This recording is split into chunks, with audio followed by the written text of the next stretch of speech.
There's a melody that echoes through every corner of the Five Nights at Freddy's universe, a music box, simple, childlike, innocent. But beneath that melody lies something far more profound than most people realize. It's not just a gameplay mechanic designed to create tension. It's a heartbeat, the rhythm of a soul that refused to rest, the pulse of someone who died alone in the rain and chose, in death, to become the protector that no one was for her. Her name was Charlotte Emily, but you know her as the puppet. And she is the reason any of this story exists at all. Because before there were spirits possessing animatronics, before there were children seeking revenge against their killer, before the cycle of death and resurrection that defines Five Nights at Freddy's began, there was a little girl locked outside her father's restaurant while a monster wearing a yellow suit waited in the shadows. She was William Afton's first victim, the beginning of everything, the spark that ignited decades of horror and tragedy. But she was also something else. Something that William could never have predicted.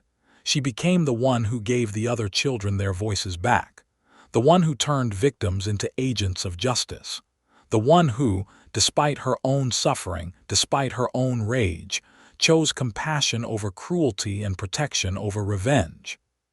Charlotte Emily's story is not just the tale of how the puppet came to be.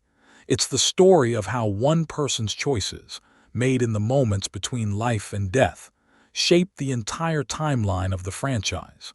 How a child's determination to help others survived decades inside a mechanical body. How love, even when corrupted by agony and remnant and the impossible physics of possession, remained stronger than hate. This is the complete chronicle of Charlotte Emily. Every aspect of her life before death. Every detail of her murder and the agonizing moments that followed. Every appearance of the puppet across the games and books. Every theory, every hidden detail, every piece of evidence that helps us understand who she was and what she became. We're going to examine her relationship with Henry Emily, the father who failed to protect her and spent the rest of his life atoning for that failure. We're going to explore her connection to the other victims, the children she helped and the souls she guided. We're going to investigate the mechanics of how she possessed the puppet, what made her possession different from the others, and why she retained more clarity and purpose than almost any other spirit in the franchise. And by the end, you'll understand why Charlotte Emily might be the most important character in the entire Five Nights at Freddy's saga. Not the most famous, not the most terrifying, but the most important.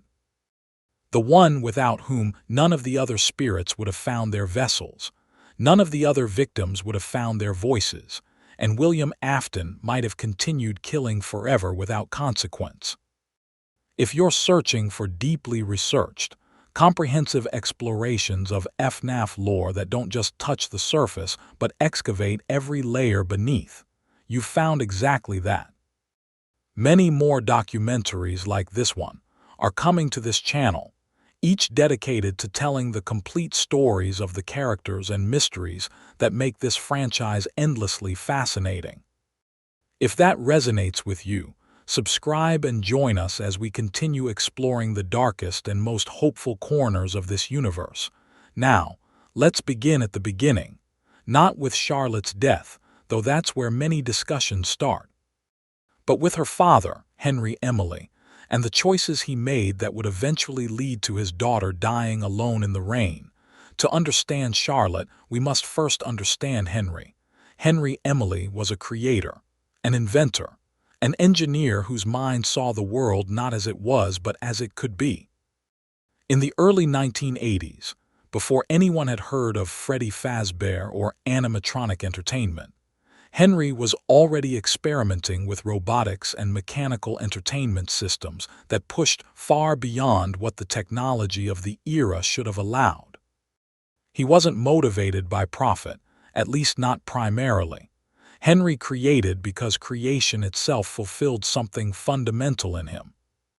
He built machines that could move and speak and interact because he wanted to bring joy to children, to create moments of wonder and magic in a world that often seemed gray and ordinary.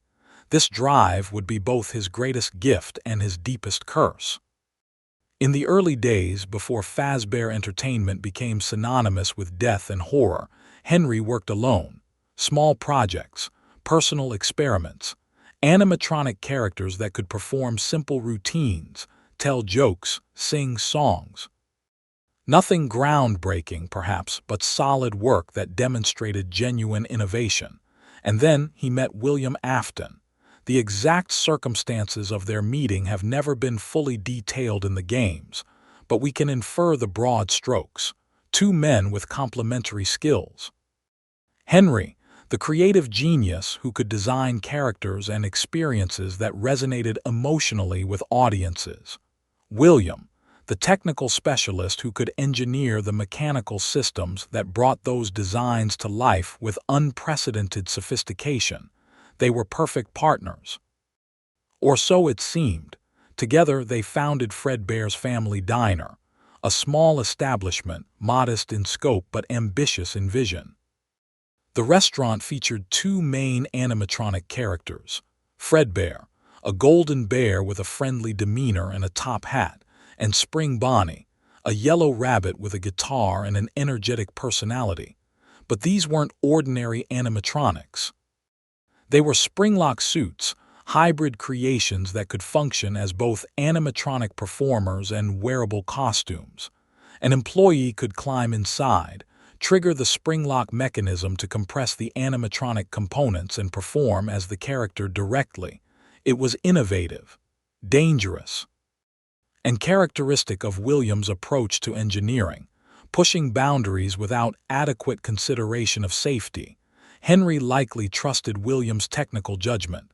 They were partners, after all, friends. Men building something together, creating a business that would bring joy to families and financial security to themselves. Henry had no way of knowing that William was already showing signs of the obsession that would eventually consume him. That William's interest in the spring-lock suits went beyond their entertainment value. That William saw in the technology something darker, a potential for concealment, for creating situations where someone could wear a costume and do things that would never be traced back to the person inside. But in those early days, everything seemed hopeful. Fredbear's Family Diner was successful. Children loved the characters. Parents appreciated the family-friendly atmosphere. And Henry and William expanded their vision, planning additional locations, developing new characters, building towards something bigger. During this period, Henry's personal life was flourishing as well. He had a family. A wife whose name and details remained frustratingly absent from the game timeline. And children. Charlotte Emily was born into this world of animatronics and creativity, of spring-lock suits and family diners, of a father whose work and passion were inseparable. We know frustratingly little about Charlotte's early childhood. The games provide no flashbacks to her life before death, no detailed descriptions of her personality or her daily experiences. What we know comes primarily from environmental storytelling, from the few glimpses we receive in minigames, and from the novel trilogy, which presents an alternate version of Charlotte's story that parallels the games without being identical to them. But from these fragments, we can construct a picture of who Charlotte was. She was Henry's daughter. That single fact shaped everything about her existence. She grew up surrounded by animatronics, by the magic of mechanical entertainment, by a father whose love expressed itself through creation. Henry's workshop was likely a constant presence in her life, filled with servo motors and microcontrollers, and the half-finished projects that occupied his creative attention. Charlotte would have seen the animatronics not as frightening but as familiar. They were part of her world, as normal to her as toys would be to another child. She likely understood, at least on some level, that her father built these characters to make children happy, that his work had purpose and meaning.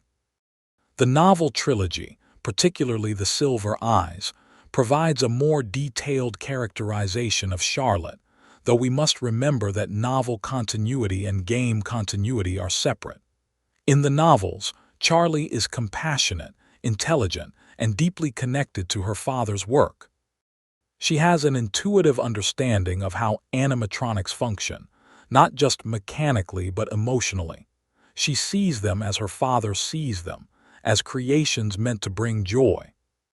If we assume that game Charlotte shared any of these characteristics, it paints a picture of a child who was kind, curious, and perhaps more emotionally mature than her age would suggest. The kind of child who noticed when other children were sad or excluded. The kind of child who wanted to help. This interpretation is supported by what we know of the puppet's behavior after Charlotte's death. The puppet doesn't simply seek revenge. It protects. It gives gifts. It helps other victims find their vessels and their voices. That compassion had to come from somewhere. It didn't emerge from the possession itself. It came from Charlotte, from who she was before she died. The question of whether Charlotte had siblings in the game timeline is complicated.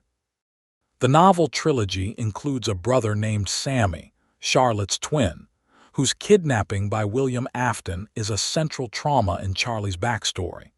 But Sammy is never mentioned or depicted in the games, leading most theorists to conclude that he doesn't exist in game continuity. This absence is significant because it changes the dynamics of Henry's family and his relationship with Charlotte. If Charlotte was an only child, she would have received Henry's full attention and affection.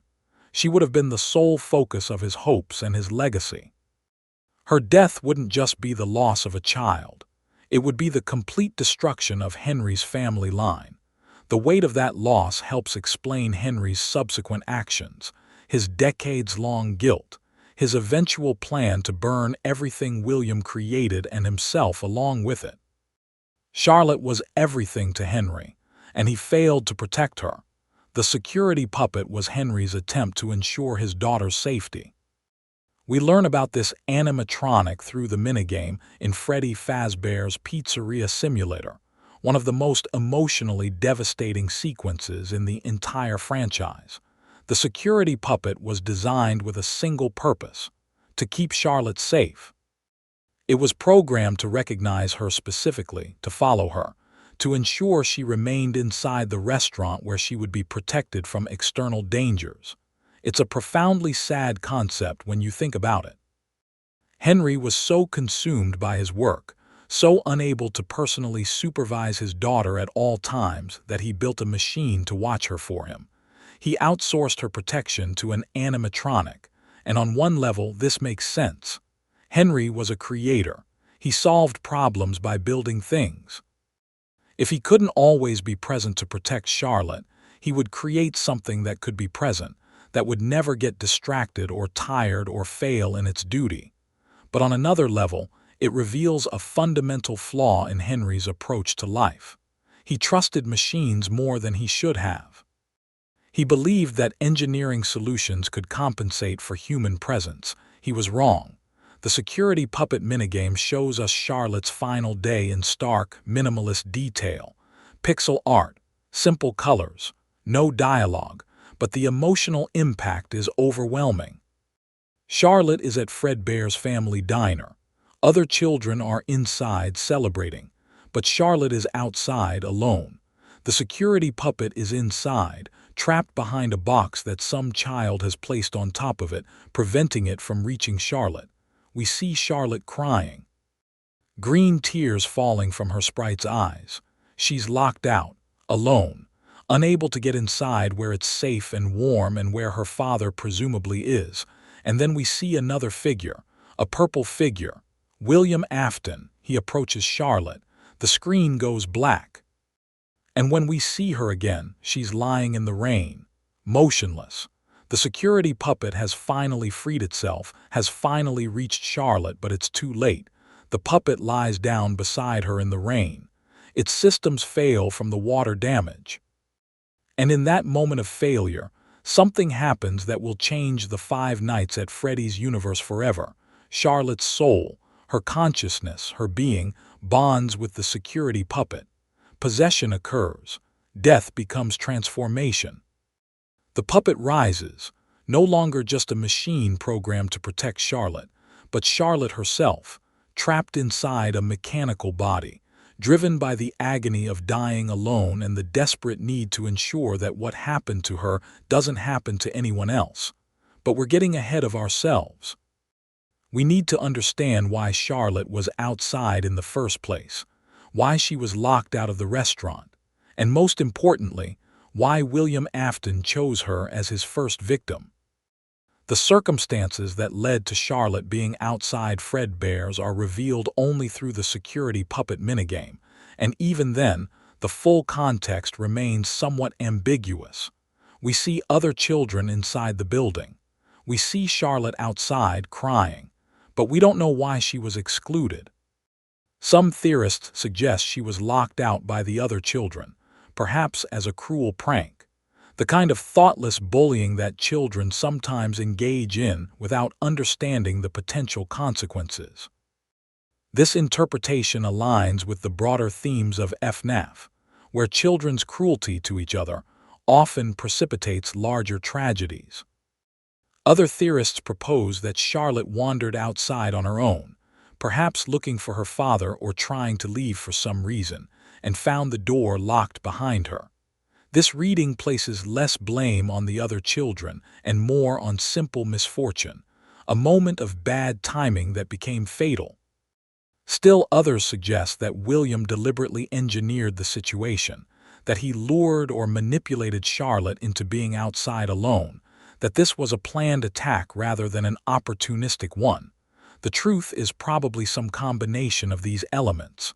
Charlotte was outside. She was alone. She was vulnerable, and William was waiting. But why Charlotte? Why did William Afton choose Henry Emily's daughter as his first victim? This question is central to understanding both William's psychology and the broader tragedy of the Afton-Emily partnership. The most straightforward explanation is that Charlotte was simply available. She was outside, alone, accessible. William saw an opportunity and took it. This interpretation positions Charlotte's murder as almost random, a crime of opportunity rather than premeditation. But this explanation feels insufficient given what we know about William Afton's character. He's not impulsive. He's calculating. Every action serves a purpose, advances a plan, contributes to his larger goals. A more compelling explanation is that William specifically targeted Charlotte because she was Henry's daughter, that this was an attack on Henry as much as it was a murder of a child. We know from later games that William harbored resentment toward Henry. Whether this resentment existed before Charlotte's death or developed afterward is unclear, but the partnership between the two men eventually dissolved, with William establishing Circus Baby's entertainment and rental as a separate venture, and Henry withdrawing from the business entirely. What could have caused William to resent Henry enough to murder his daughter? Several theories exist. One possibility is that William envied Henry's creative genius. William was the technical specialist, the engineer who made things work, but Henry was the visionary, the one who designed the characters and experiences that people loved. William might have felt that he received insufficient credit for his contributions, that Henry's name was associated with the magic, while William was relegated to the background. This professional jealousy could have festered over time, growing into resentment and eventually hatred. Killing Henry's daughter would be the ultimate assertion of power, a way of demonstrating that William could destroy what Henry created, that all of Henry's genius and creativity couldn't protect what mattered most. Another possibility is that Charlotte's murder was part of William's early experiments with remnant and consciousness transfer. If William had already begun investigating whether human consciousness could persist after death and bond with machinery, he might have deliberately targeted Charlotte because of her proximity to animatronics, because her death near the security puppet would create the conditions for possession to occur. This interpretation is darker because it suggests William understood what would happen to Charlotte, that he intentionally created the circumstances for her to possess the puppet, that her decades of suffering were part of an experiment. A third possibility is that William didn't specifically target Charlotte at all, that his first murder was more about crossing a threshold than about the specific victim. He wanted to know if he could kill a child and get away with it. He wanted to test whether the springlock suit would function as concealment. He wanted to see what it felt like. Charlotte was simply the first opportunity. Wrong place, wrong time, wrong proximity to a monster who had decided to find out what murder felt like. Regardless of William's specific motivations, the result was the same. Charlotte died alone in the rain outside her father's restaurant. The security puppet, the machine designed to protect her, failed its single purpose, and in that failure, something unprecedented occurred. The mechanics of possession in Five Nights at Freddy's are complex and not entirely consistent across different games and materials. But Charlotte's possession of the puppet appears to be the first instance of this phenomenon, the template that all subsequent possessions would follow. To understand what happened to Charlotte, we need to examine how possession works in the FNAF universe, and that requires understanding two related but distinct concepts: agony and remnant. Agony is emotional energy. Pain, suffering, trauma, rage. These intense emotions, particularly at the moment of death, can imprint themselves onto physical objects. This concept is explored extensively in the Fazbear Fright stories, where agony creates haunted objects, where emotional trauma literally becomes a form of energy that persists beyond the death of the person who experienced it. Remnant is something different. It's a physical substance, a metallic material that carries the properties of human consciousness. When someone dies in close proximity to metal, particularly when experiencing intense emotion, their consciousness can bond with that metal at a molecular level, creating remnant. Charlotte's death involved both agony and remnant. She died experiencing profound emotional pain, fear, abandonment, betrayal, the terror of knowing she was dying and no one was coming to help. That agony imprinted onto the security puppet that reached her in her final moments. But more than that, her consciousness bonded with the puppet's mechanical components through remnant. Her death was so traumatic, her emotional state so intense, her proximity to the animatronic so immediate, that her soul literally fused with the machinery. What emerged from this fusion was neither fully Charlotte nor fully machine. It was the puppet, a hybrid consciousness that retained Charlotte's memories and emotions and core personality, but experienced existence through mechanical senses, and was driven by programming as much as by human will. But Charlotte's possession was different from the possessions that would follow, more coherent, more purposeful, more aware. The missing children who would later possess the classic animatronics, Freddy, Bonnie, Chica, Foxy, became confused, aggressive, unable to distinguish between adults. They attacked night guards indiscriminately, driven by rage and the fragmented memories of their deaths. The puppet, by contrast, remained focused, purposeful, capable of complex actions that required planning and understanding. Why was Charlotte's possession different? One explanation is timing. Charlotte was the first. Her consciousness bonded with the security puppet immediately, while her body was still warm, while her sense of self was still intact. The missing children, by contrast, were murdered and stuffed into animatronic suits after death, creating a gap between dying and possessing that might have fragmented their consciousness. Another explanation is the nature of the security puppet itself.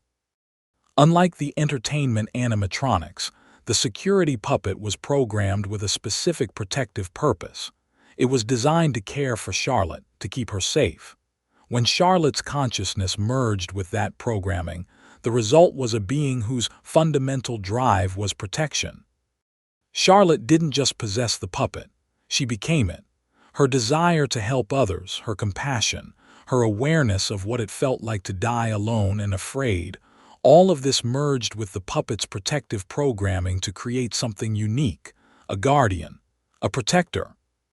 A spirit that would spend decades ensuring that other victims found the justice and peace that she herself was denied. This is what makes Charlotte Emily so fundamentally different from William Afton. Both of them became something beyond human after death. Both of them persisted through remnant and consciousness transfer. Both of them influenced the timeline profoundly. But where William used his persistence to continue causing suffering, Charlotte used hers to prevent suffering. Where William became more monstrous, Charlotte retained her humanity. Where William's purpose was domination and immortality, Charlotte's purpose was protection and justice. The puppet rising in the rain, Charlotte's consciousness awakening inside machinery, represents the moment when the victims of William's crimes gained the ability to fight back. Not immediately, not obviously, but inevitably, because Charlotte would not rest until every child William murdered found their voice. The period between Charlotte's possession of the puppet and her next significant action is unclear in terms of specific timeline. We don't know how long she remained in the security puppet form, whether she was active or dormant, whether she understood what had happened to her. But what we do know is that the puppet was eventually incorporated into the larger Freddy Fazbear operation. Whether this happened while Henry was still involved with the company or after his departure is ambiguous, but by the time of the missing children incident, the puppet was an established fixture at Freddy Fazbear's Pizza. The missing children incident is the central tragedy of the 5 Nights at Freddy's timeline. William Afton, wearing the spring Bonnie suit, lured 5 children to a back room and murdered them. Their bodies were hidden in the animatronic suits: Freddy, Bonnie, Chica, Foxy, and Golden Freddy. The children's names were Gabriel, Jeremy, Susie, Fritz, and Cassidy. Each of them had their own lives, their own families, their own futures that William stole from them. And they would have remained dead, their consciousness scattered, their souls unable to find purchase in the world if not for Charlotte. The Give Gifts, Give Life minigame in 5 Nights at Freddy's 2 shows us what the puppet did for the missing children. It's presented as a simple, almost abstract sequence. The puppet moves through a room, approaching 4 dead children. With each child, the puppet gives a gift, a mask representing one of the animatronics, and then gives life. The children's eyes open. The animatronics become possessed. The dead are given a form of resurrection. This sequence is easy to overlook as just another minigame, another piece of FNAF's cryptic storytelling. But what it represents is staggering in its implications. Charlotte, trapped inside the puppet, discovered that she could help other victims possess animatronics. She could facilitate the same kind of consciousness transfer that had happened to her. She could give the murdered children a way to persist, to remain in the world, to have some form of existence beyond death. But more than that, she could give them the tools for revenge. The animatronics became vessels for the children's rage, allowing them to hunt for their killer, to make William Afton pay for what he'd done to them. The puppet didn't just help the children possess the animatronics. She weaponized them. This action reveals the complexity of Charlotte's character. She's compassionate, yes. She wants to protect and help. But she's also angry. She understands that William must face consequences for his crimes. So she transforms the victims into agents of justice, giving them power where they had none, giving them presence where they had been erased. Give Gifts, Give Life is Charlotte Emily's defining moment. It's when she moved from being a victim to being a protector, when she used her own suffering as a template for helping others, when she became, in effect, the spiritual leader of all the possessed animatronics. The missing children wouldn't have possessed Freddy, Bonnie, Chica, and Foxy without Charlotte's intervention. They would have simply died. their consciousness would have dissipated. William would have gotten away with their murders completely, but Charlotte wouldn't allow that. She gave them gifts. She gave them life. She gave them the ability to fight back, and in doing so, she changed everything. The puppet's role in the Five Nights at Freddy's timeline is often underestimated because the character appears less frequently than others. The puppet isn't the main antagonist in most games, doesn't have the iconic status of Freddy or the narrative prominence of Springtrap, but the puppet is the foundation upon which the entire haunting rests. Without Charlotte, there would be no possessed animatronics. Without possessed animatronics, there would be no supernatural horror. Without supernatural horror, William Afton would have simply been a serial killer who was never caught, and the franchise would be a very different, much simpler story. Charlotte is the reason Five Nights at Freddy's is a ghost story rather than just a murder mystery. Understanding this helps us appreciate the weight of what Henry says in Pizzeria Simulator when he addresses Charlotte directly. He's not just talking to his daughter. He's talking to the person who made everything else possible. The person whose compassion, even in death, gave other victims their voices back. But we're moving too quickly. Before we can fully understand the ending of Charlotte's story, we need to examine every appearance she makes throughout the games, every detail that reveals her ongoing mission and her evolving understanding of her purpose. Five Nights at Freddy's 2 is where most players first encountered the puppet, though they didn't necessarily understand what they were encountering. The game takes place in 1987, after the missing children incident, but before most players understood the full chronology of events. The puppet appears in the prize corner, a room filled with toys and decorations, positioned inside a large box. The music box must be wound regularly, or the puppet will emerge and attack the player. On the surface, this is just another gameplay mechanic. Another threat to manage alongside the various animatronics prowling the building. But when you understand who the puppet is, when you know that Charlotte is inside that mechanical body, the prize corner takes on a different meaning. She's not trying to kill you because she's hostile or confused like the other animatronics. She's testing you, watching you, determining whether you're a threat to the children she protects. The music box becomes symbolic. It's Charlotte's heartbeat, the rhythm that keeps her calm, that reminds her of humanity and childhood, and the innocence that was stolen from her. When the music stops, when that connection to her past fades, the puppet emerges not out of malice but out of the need to investigate, to ensure that no one is harming the children she's devoted her existence to protecting. The puppet's jump scare in FNAF 2 is distinct from the others. Most animatronics attack with aggression, with violence, with the clear intent to kill. The puppet's approach is slower, more deliberate.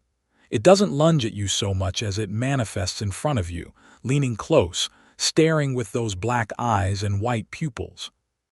It's unnerving in a different way than the other jump scares, less about shock and more about judgment. The puppet is looking at you, evaluating you, determining what you are. And if you're just a night guard trying to survive, you're acceptable. You're not a threat. The puppet will leave you alone if you keep the music box wound, if you show respect for the space, if you demonstrate that you're not there to harm anyone. But if you let the music stop, if you fail in your basic duty to maintain the one thing that keeps Charlotte calm, then you're not trustworthy, and the puppet will come for you. This dynamic creates an interesting relationship between the player and the puppet that's different from the relationship with other animatronics. You're not enemies exactly. You're being evaluated, and your actions determine whether you pass or fail that evaluation. The Give Gifts, Give Life minigame appears in FNAF 2, though many players didn't immediately understand what they were seeing. It requires specific conditions to trigger, appearing after death in certain circumstances. The minigame shows the puppet moving through a room with 4 dead children lying on the floor. The puppet gives each child a mask: Freddy, Bonnie, Chica, Foxy. The children's eyes open. They're no longer dead. They've become something else. Then a fifth child appears. The puppet approaches this child but doesn't give a mask. Instead, the screen cuts to Golden Freddy's face, suggesting that this fifth child, Cassidy, possesses that particular animatronic through a different process, or that the puppet's intervention with Cassidy was somehow different. This minigame is our primary evidence for Charlotte's role in creating the other possessed animatronics. It's presented without context, without explanation, but the implication is clear. The puppet helped these children become the animatronics. The question is whether Charlotte understood what she was doing. Did she know that helping the children possess the animatronics would trap them in mechanical bodies for decades? Did she understand that she was condemning them to a similar existence to her own? Or did she simply see children who had died as she died and want to give them some form of continued existence, some way to remain in the world, without fully understanding the consequences? The minigame doesn't answer these questions. Charlotte's motivations remain opaque. But what's clear is that she made a choice. She used whatever power or knowledge she had gained through her own possession to help others. And that choice defined the entire trajectory of the 5 Nights at Freddy's story. Without Give Gifts, Give Life, there would be no haunted Freddy Fazbear's Pizza. No possessed animatronics hunting for their killer. No supernatural element to the horror. Everything comes back to Charlotte. 5 Nights at Freddy's 3 takes place 30 years after Freddy Fazbear's Pizza closed. The animatronics have been destroyed, the location abandoned, and a horror attraction called Fazbear's Fright has been created to capitalize on the legends and rumors that surround the franchise's dark history. The puppet doesn't physically appear in FNAF 3 as an active threat. But Charlotte's presence is felt throughout the game, particularly in the Happiest Day minigame. Happiest Day is one of the most emotionally significant sequences in the entire franchise. It shows a child, implied to be the crying child, the younger Afton brother who died in the bite of '83, celebrating a birthday. Other children arrive, wearing masks representing the possessed animatronics. They gather around the birthday child, celebrating with them. Then the masks fall away. The children fade. The implication is that they've moved on, that they've found peace, that whatever was keeping them anchored to the world has been resolved. The puppet's mask is among those that fall. Charlotte, finally, seems to have found rest. But Happiest Day is triggered through a series of complex minigames that require the player to collect specific items in specific orders. It's not automatic. It's something the player must actively work to achieve. This suggests that Charlotte's release isn't inevitable. It's conditional. She can move on, but only if certain conditions are met, only if someone actively works to give her and the other children their happiest day. The symbolism is profound. Charlotte spent decades helping other victims, protecting them, giving them the tools to persist and to fight back. But she couldn't free herself. She needed someone else to do for her what she had done for so many others. She needed someone to give her a gift, to give her life beyond the mechanical existence she'd endured.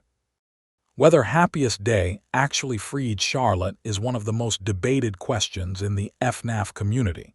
The minigame suggests release, but Charlotte's subsequent appearances complicate this simple reading.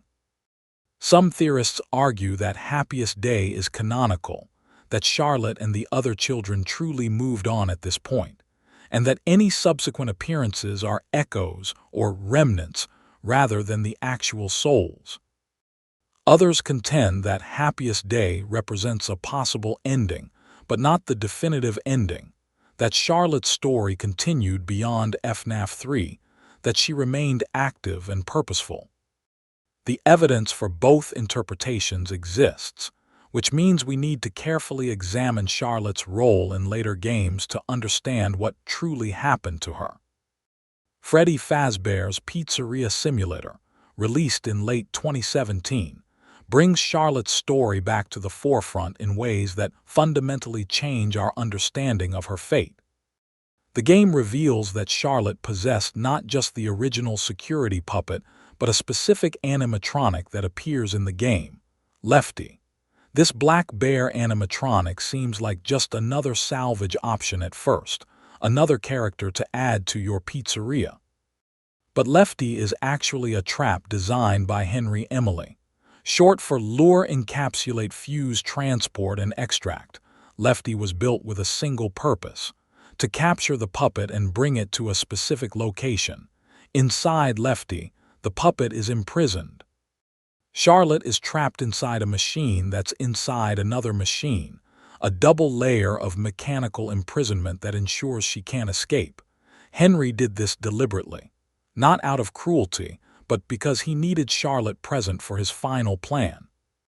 Because he couldn't free the other souls, couldn't end William's legacy, without ensuring that Charlotte was there to be freed as well. The insanity ending, the true ending of Pizzeria Simulator, features Henry's speech. It's one of the most powerful moments in the franchise, a father finally addressing his daughter after decades of guilt and separation. "I'm sorry that on that day, the day you were shut out and left to die, no one was there to lift you up into their arms the way you lifted others into yours." These words acknowledge everything Charlotte did, every child she helped, every soul she guided, every act of compassion she performed despite her own suffering. Henry sees her, understands her, recognizes that his daughter, even in death, remained the kind person she was in life. "And then, what became of you? I should have known you wouldn't be content to disappear, not my daughter. I couldn't save you then, so let me save you now." This is Henry's atonement, his attempt to finally protect Charlotte, to give her the release he failed to give her when she died. The pizzeria is a trap, yes, but it's also a funeral pyre, a way of ending the cycle, of freeing the trapped souls, of ensuring that Charlotte and the others can finally rest. The building burns. The animatronics burn. And somewhere in those flames, Charlotte presumably finds the peace that eluded her for so long. But did she? That question brings us to the games that follow Pizzeria Simulator, to the question of whether Charlotte's story truly ended in the fire, or whether some part of her persisted into the modern era of FNAF. Ultimate Custom Night, released in June of 2018, complicates our understanding of Charlotte's fate in ways that have fueled community debate ever since. The game features the puppet as one of 50 animatronics tormenting the player, who is heavily implied to be William Afton trapped in a personal purgatory. If this interpretation is correct, then Charlotte's presence in Ultimate Custom Night becomes deeply significant. She didn't move on. She didn't find peace in Henry's fire. Instead, she chose to remain, to participate in William's eternal punishment, to ensure that the man who murdered her and so many others would never escape the consequences of his actions. The puppet's mechanic in Ultimate Custom Night involves a global music box that must be wound to keep her pacified. When the music stops, the puppet appears in the office, attacking the player with a slow, deliberate approach that can't be stopped once initiated. Her presence is constant, unavoidable, a reminder that Charlotte is still watching, still judging, still ensuring that William receives exactly what he deserves. But her voice lines in Ultimate Custom Night reveal something even more significant about her state of mind and her understanding of her purpose. "I don't hate you, but you need to stay out of my way." This line is extraordinary because it reveals Charlotte's emotional state regarding William. She doesn't hate him. Despite everything he did to her, everything he took from her, everything he forced her to become, Charlotte Emily doesn't hate William Afton. This absence of hatred doesn't mean she's forgiven him. It doesn't mean she thinks he deserves mercy. It simply means that her motivation isn't personal vengeance. She's not tormenting William out of rage or spite. She's doing it because it's necessary, because William must face consequences, Because the cycle must end, Charlotte has moved beyond hate into something colder and more purposeful. She's administering justice, not seeking revenge. Another voice line reinforces this interpretation. The others are like animals, but I am very aware.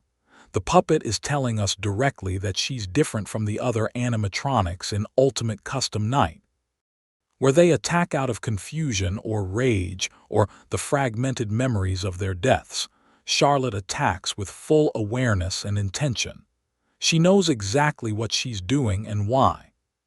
She retained her clarity of purpose even beyond death, even beyond the fire, even in whatever strange purgatorial space Ultimate Custom Night represents. This awareness makes Charlotte's choice to remain in Ultimate Custom Night even more significant.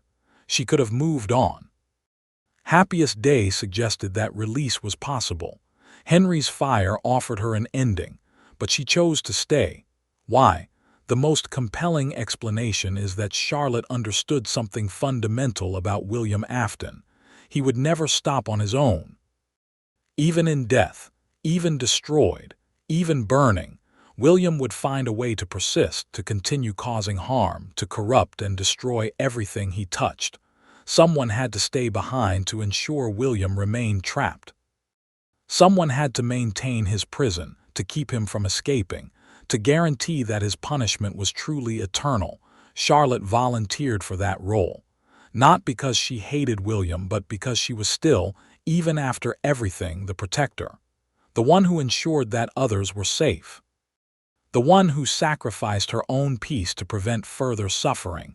It's the ultimate expression of her character. She could have rested, but rest would have meant abandoning her purpose, leaving the world vulnerable to William's influence. So she stayed. She endured. She continued her eternal vigil. But Ultimate Custom Night's canonical status remains debated within the community. Some theorists argue that it's entirely William's nightmare, that everything in it is symbolic rather than literal, that Charlotte's presence represents William's guilt rather than her actual soul. Others contend that Ultimate Custom Night is a real place, a purgatory constructed by the vengeful spirit known as the Vengeful Spirit, or the one you should not have killed, heavily implied to be Cassidy, the child who possessed Golden Freddy. In this interpretation, Charlotte is genuinely present, actively participating in William's torment. A third perspective suggests that Ultimate Custom Night exists outside normal continuity, that it's a what-if scenario rather than a canonical event, allowing players to engage with characters and concepts without those events necessarily affecting the main timeline. Each interpretation has implications for Charlotte's ultimate fate. If Ultimate Custom Night is William's nightmare, then Charlotte might have actually found peace, and this is just his guilty conscience manifesting her image. If it's a real purgatory, then Charlotte chose to remain in a prison of sorts to ensure William received justice. If it's non-canonical, then Charlotte's fate remains whatever the Pizzeria Simulator ending suggested. We don't have a definitive answer. Scott Cawthon has never explicitly confirmed which interpretation is correct, leaving the community to analyze and debate based on available evidence. What we can say is that Charlotte's appearance in Ultimate Custom Night, regardless of its canonical status, reveals how the community and the creator view her character. She's associated with awareness, with purpose, with a form of justice that transcends simple revenge. Even in a game designed to be William's nightmare, Charlotte is portrayed as the conscious administrator of consequences rather than a mindless tormentor. Help Wanted, released in May of 2019, introduces a new era for Five Nights at Freddy's. The game incorporates virtual reality, presenting itself as an in-universe experience created by Fazbear Entertainment to dismiss the franchise's dark history as fictional horror stories. But embedded within Help Wanted is something genuine and dangerous. By scanning old circuit boards from the original animatronics, Fazbear Entertainment inadvertently digitized William Afton's consciousness, creating Glitchtrap, a virtual entity that can infect and possess people through the VR experience. The puppet appears in Help Wanted, but in a significantly reduced capacity. She's featured in some minigames and night terrors, but there's no indication that Charlotte's actual consciousness is present in the digital space the way William's is. This absence is notable. If William's consciousness could be digitized through circuit board scans, why wasn't Charlotte's? She possessed the puppet just as thoroughly as William possessed Springtrap. Her remnant should have been just as present in the scanned materials. Several explanations exist for this apparent absence. The first is that Charlotte was actually freed in Pizzeria Simulator. Henry's fire successfully released her soul, and what appears in Help Wanted is simply the puppet character as fictional representation, not Charlotte herself. This interpretation suggests that Charlotte's story genuinely ended with Henry's speech, that she finally found the peace she deserved. The second explanation is that Charlotte's consciousness was digitized, but remains dormant or hidden. Unlike William, who actively seeks to escape and possess new victims, Charlotte might be present in the digital space but inactive, either because she doesn't want to interfere or because she's waiting for the right moment to reveal herself. A third possibility is that Charlotte's consciousness couldn't be digitized because her possession worked differently than William's. William's soul was bound to his body through the Springlock failure, then transferred to the Spring Bonnie suit through Remnant. His consciousness might have been more traditionally stored in the physical components. Charlotte, by contrast, possessed the puppet through agony and emotional imprinting as much as through Remnant. Her consciousness might be less materially anchored, less tied to specific circuit boards and microchips, making it impossible to digitize through simple scanning. This explanation would align with the broader distinction between Charlotte and the other possessed animatronics. She's always been different, more aware, more purposeful. That difference might extend to how her possession functions at a metaphysical level. A fourth explanation is that Charlotte was successfully digitized and is actively working against Glitchtrap in ways we haven't yet discovered. Some theorists propose that various glitches and anomalies in Help Wanted and subsequent games might be Charlotte's influence, her attempts to sabotage William's digital resurrection and protect new victims from his corruption. This interpretation positions Charlotte as still active, still fighting, still serving her role as protector even in the digital realm. But it remains speculative, as there's no direct evidence that Charlotte is present in Help Wanted beyond her appearance as a character model. What we know for certain is that the puppet appears in the game, but Charlotte's consciousness, her awareness, her purpose, seems absent. Whether this represents her final release or simply a new form of hiddenness remains unclear. Security Breach, released in December of 2021, takes place decades after the original Freddy Fazbear's pizza locations closed. The game is set in the Pizzaplex, a massive entertainment complex featuring new animatronics, new technology, and new threats. The puppet does not appear in Security Breach in any direct form. There are no puppet animatronics, no references to Charlotte specifically, no indication that she has any influence on the events of the game.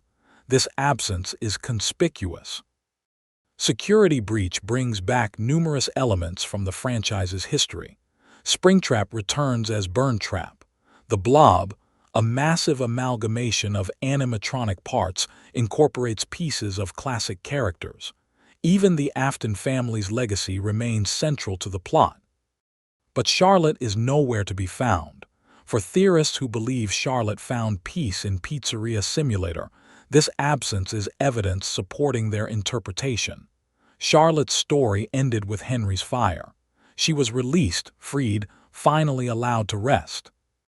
The modern era of FNAF continues without her because her mission is complete.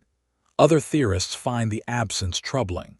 If William's consciousness persisted beyond the fire, if parts of his influence continue corrupting new systems and new victims, why wouldn't Charlotte also persist?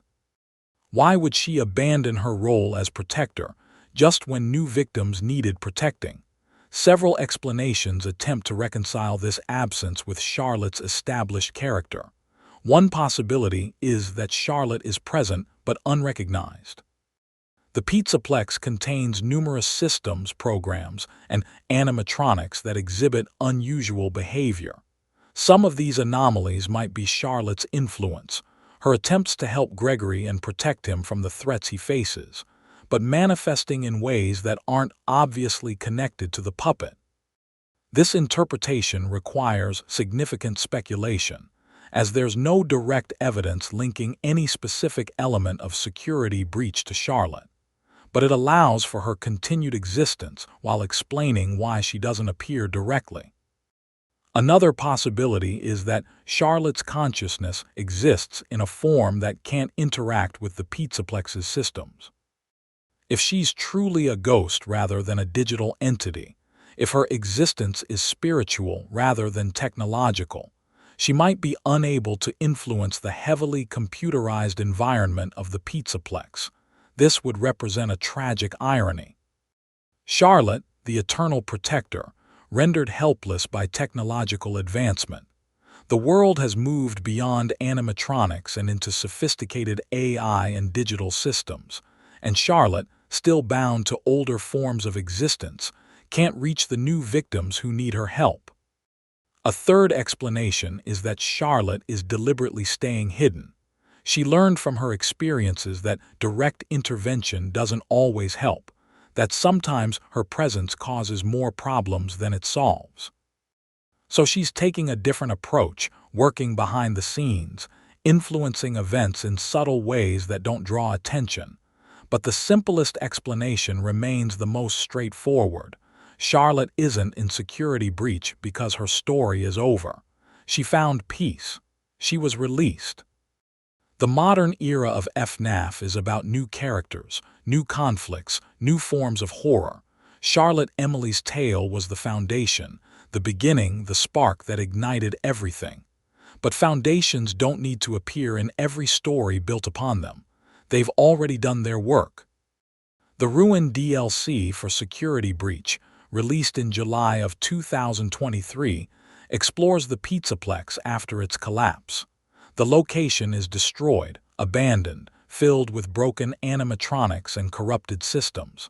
Like the base game, Ruin makes no direct reference to Charlotte or the puppet. The focus is on new characters, new mysteries, new horrors emerging from the Pizzaplex's ruins. But Ruin does introduce elements that resonate thematically with Charlotte's story, even if they don't reference her directly. The character of Cassie, the protagonist of Ruin, is someone trying to help a friend who's in danger. She ventures into the destroyed Pizzaplex not for herself, but to rescue Gregory, risking everything to save someone she cares about. This mirrors Charlotte's role as protector and helper. Cassie's motivation, her willingness to endure horror and danger to help another person, reflects the same compassion that defines Charlotte's actions after death. Additionally, Ruin explores themes of abandonment and betrayal. Cassie discovers that she's been manipulated, that the Gregory she was trying to save wasn't real, that she was lured into danger by something pretending to be her friend. These themes echo Charlotte's own story. She was abandoned outside the restaurant. She died because the protection she should have received failed. And in death, she helped others avoid the same fate, ensuring that abandoned and endangered children found vessels and voices and the ability to fight back. Ruin doesn't need to reference Charlotte directly for her thematic influence to be felt. The compassion, the betrayal, the determination to help others despite personal cost, these elements that define Charlotte's character continue to resonate through the franchise's storytelling. But from a strict lore perspective, Charlotte remains absent from the modern era. Whether this represents her final rest or simply her withdrawal from active involvement, we cannot say with certainty. Help Wanted 2, released in December of 2023, continues the VR experience concept while expanding the story and introducing new gameplay elements.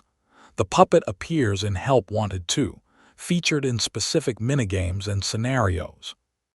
But as with the first Help Wanted, there's no clear indication that Charlotte's consciousness is present. The puppet appears as a character, as an icon of the franchise, but not as the living, aware entity that Charlotte became. One minigame in Help Wanted 2 is particularly relevant to Charlotte's story, though it doesn't feature her directly. The minigame involves arts and crafts, specifically creating paper dolls and decorative elements. This resonates with Charlotte's role in Give Gifts, Give Life. She gave the murdered children gifts, the masks that allowed them to possess the animatronics. She helped them create new existences from their deaths. The arts and crafts minigame might be a thematic reference to this aspect of Charlotte's character, acknowledging her importance to the franchise's history, even if she isn't directly present. But beyond this tenuous connection, Help Wanted 2 provides no new information about Charlotte's fate or current status.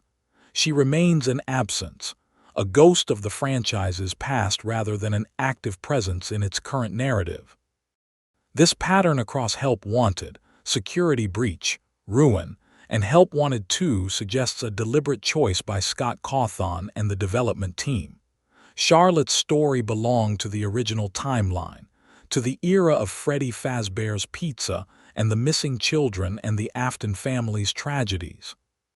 The modern era focuses on different characters, different mysteries, different forms of horror. It builds on the foundation Charlotte helped create, but it doesn't require her active participation. Whether this represents a respectful conclusion to her arc or an unfortunate abandonment of an important character depends largely on individual perspective and what you want from FNAF's ongoing narrative. Now, we need to examine the Mimic and whether Charlotte has any connection to this new antagonist that has become central to the franchise's modern storyline. The Mimic is an animatronic that learns through observation and imitation. It was created to be a learning AI, capable of copying behaviors and patterns, but something went wrong. It learned violence. It learned deception. It became something dangerous.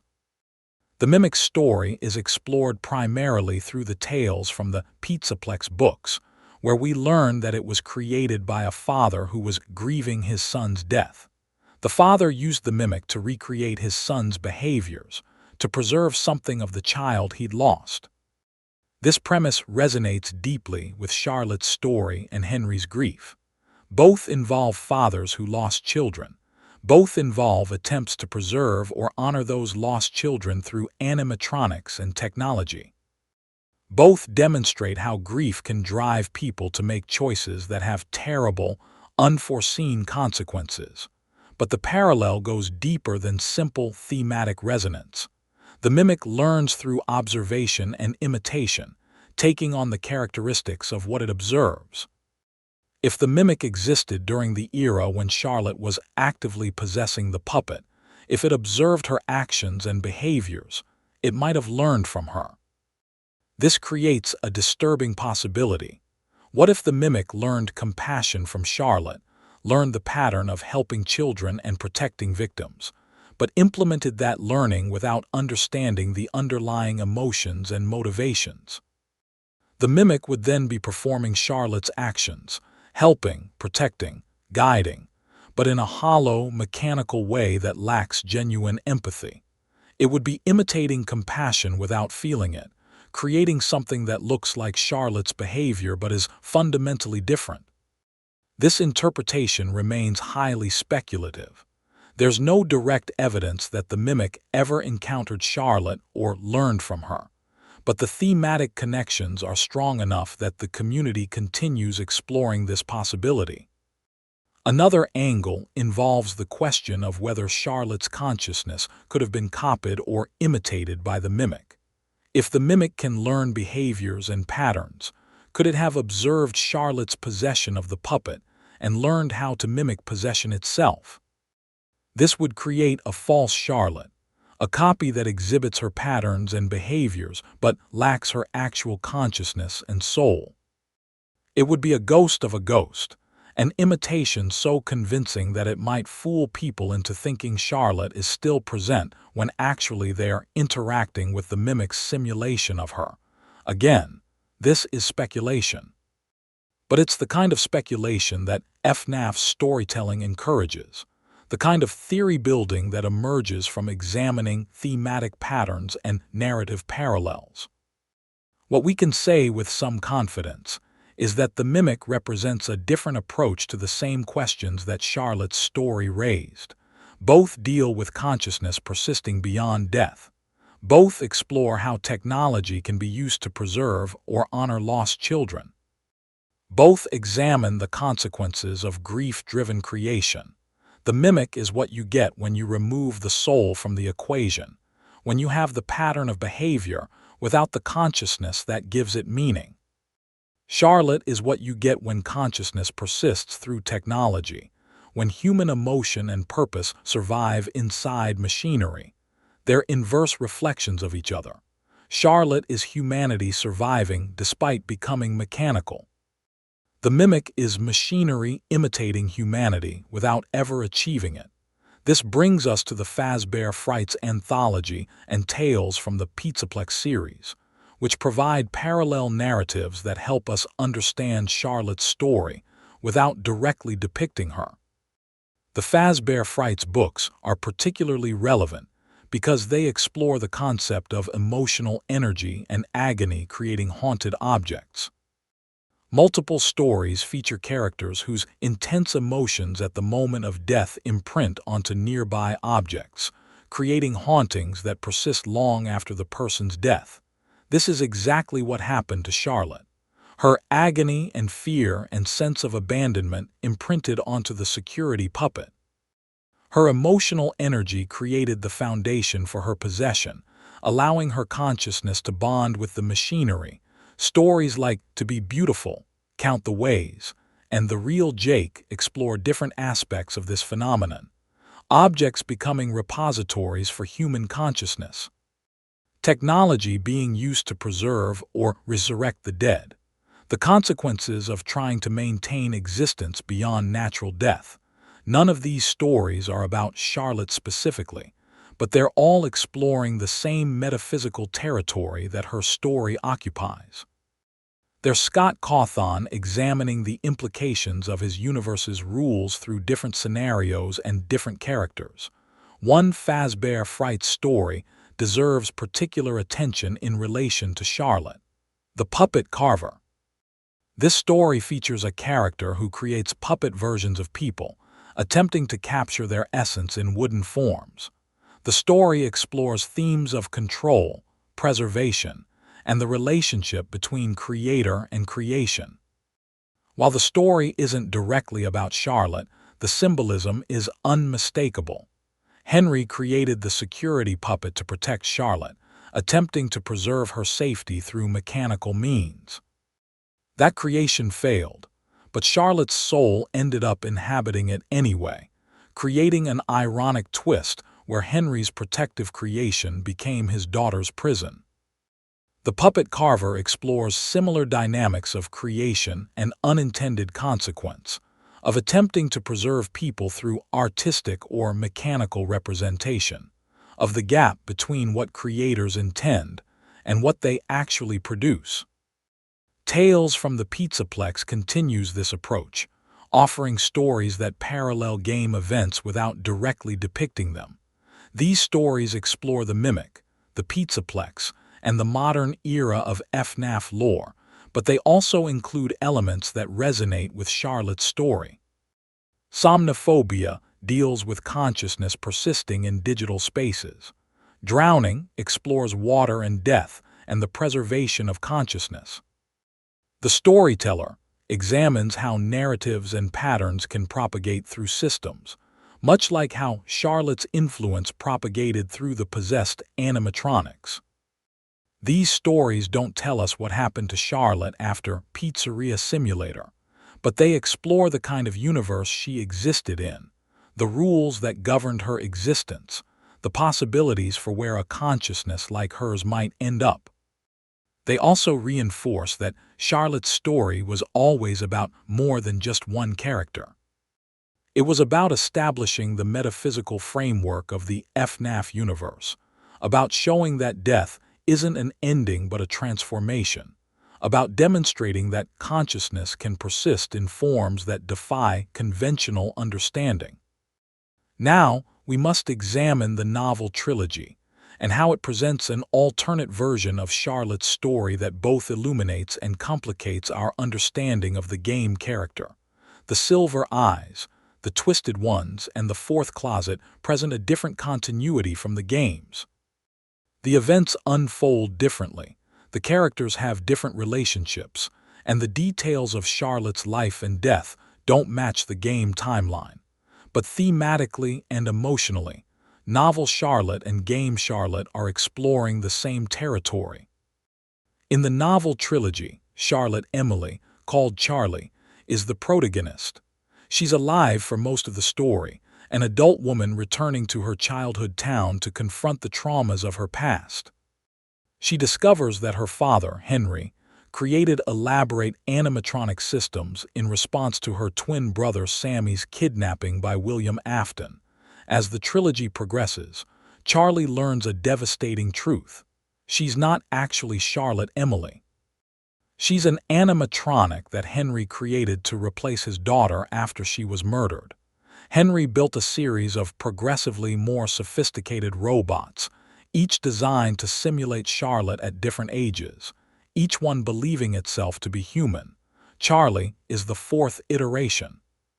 Her memories are implanted. Her sense of self is artificial. Everything she believes about her identity is a construction created by her grieving father.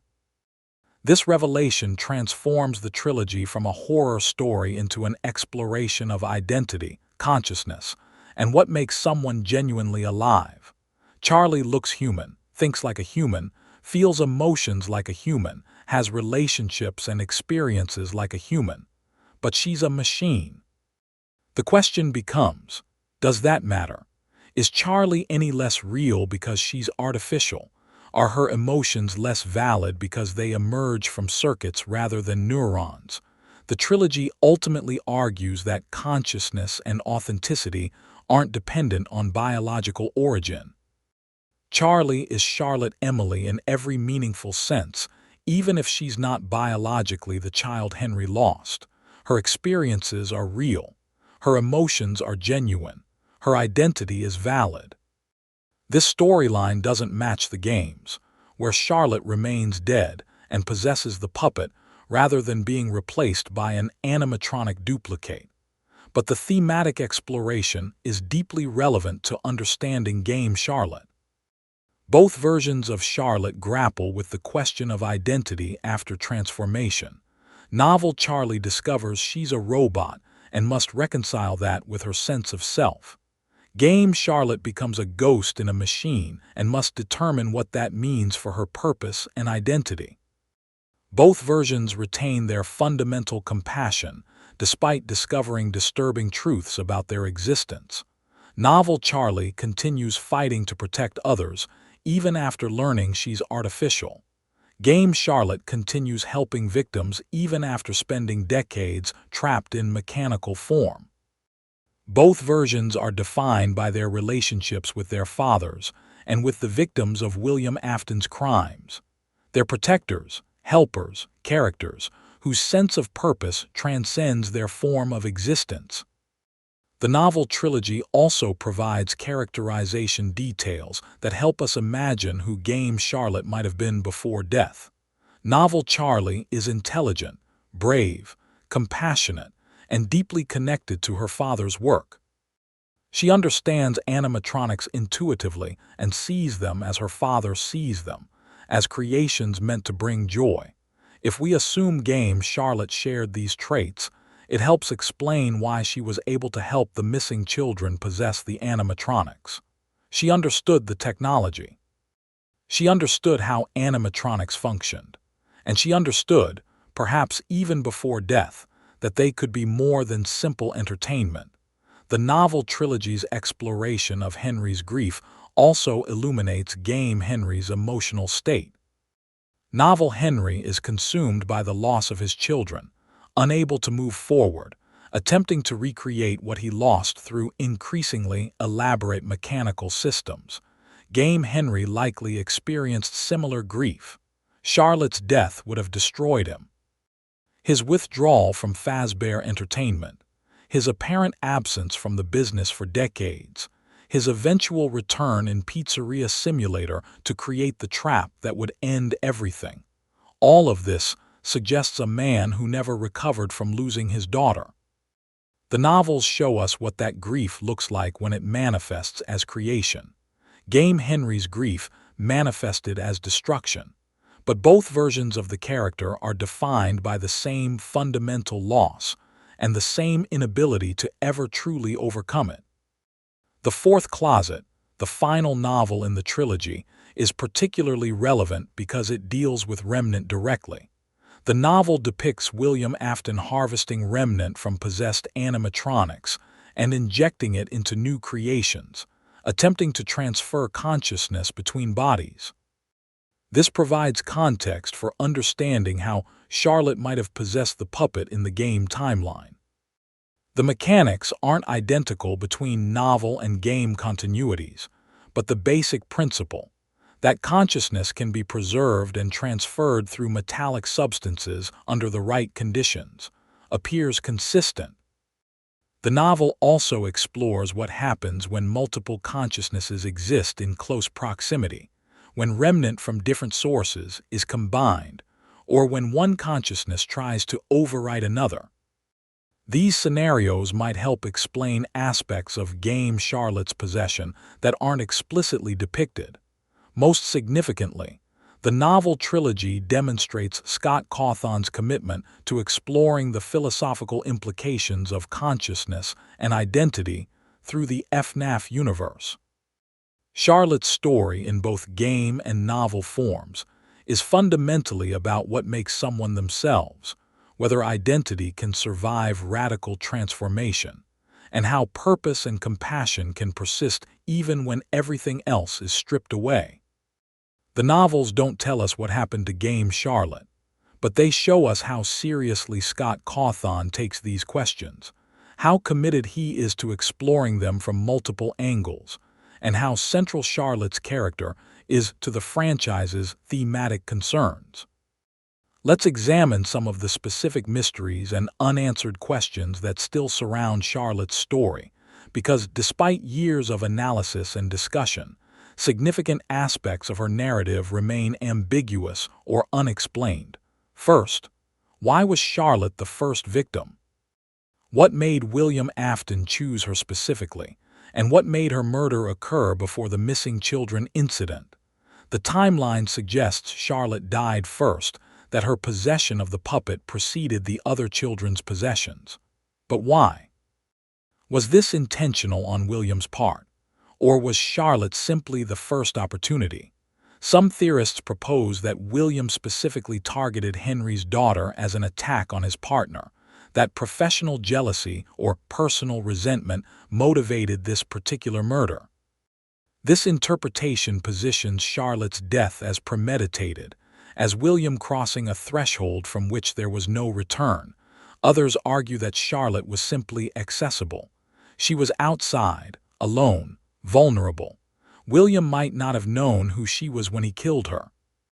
The fact that she was Henry's daughter might have been coincidental. A third possibility is that William did know Charlotte was Henry's daughter and specifically waited for an opportunity to kill her, because he wanted to understand what would happen when someone died near an animatronic. Charlotte's proximity to the security puppet made her an ideal subject for this experiment. This interpretation is perhaps the darkest, because it suggests William's first murder was deliberate experimentation, that he killed Charlotte specifically to observe whether consciousness would transfer to the machine, that her entire suffering was a scientific curiosity to him. We don't have enough evidence to definitively support any single interpretation. William's motivations remain opaque, hidden behind the purple sprite that represents him in the minigames. Second, how did Charlotte know how to help the missing children possess the animatronics? Where did that knowledge come from? Give gifts. Give Life shows Charlotte facilitating possession for other children, but it doesn't explain how she knew this was possible or how to accomplish it. Did she discover this ability through experimentation? Did the process of her own possession somehow grant her understanding of how to replicate it? Or is possession in the FNAF universe more intuitive than we realize? Something that trapped souls naturally understand how to facilitate once they've experienced it themselves.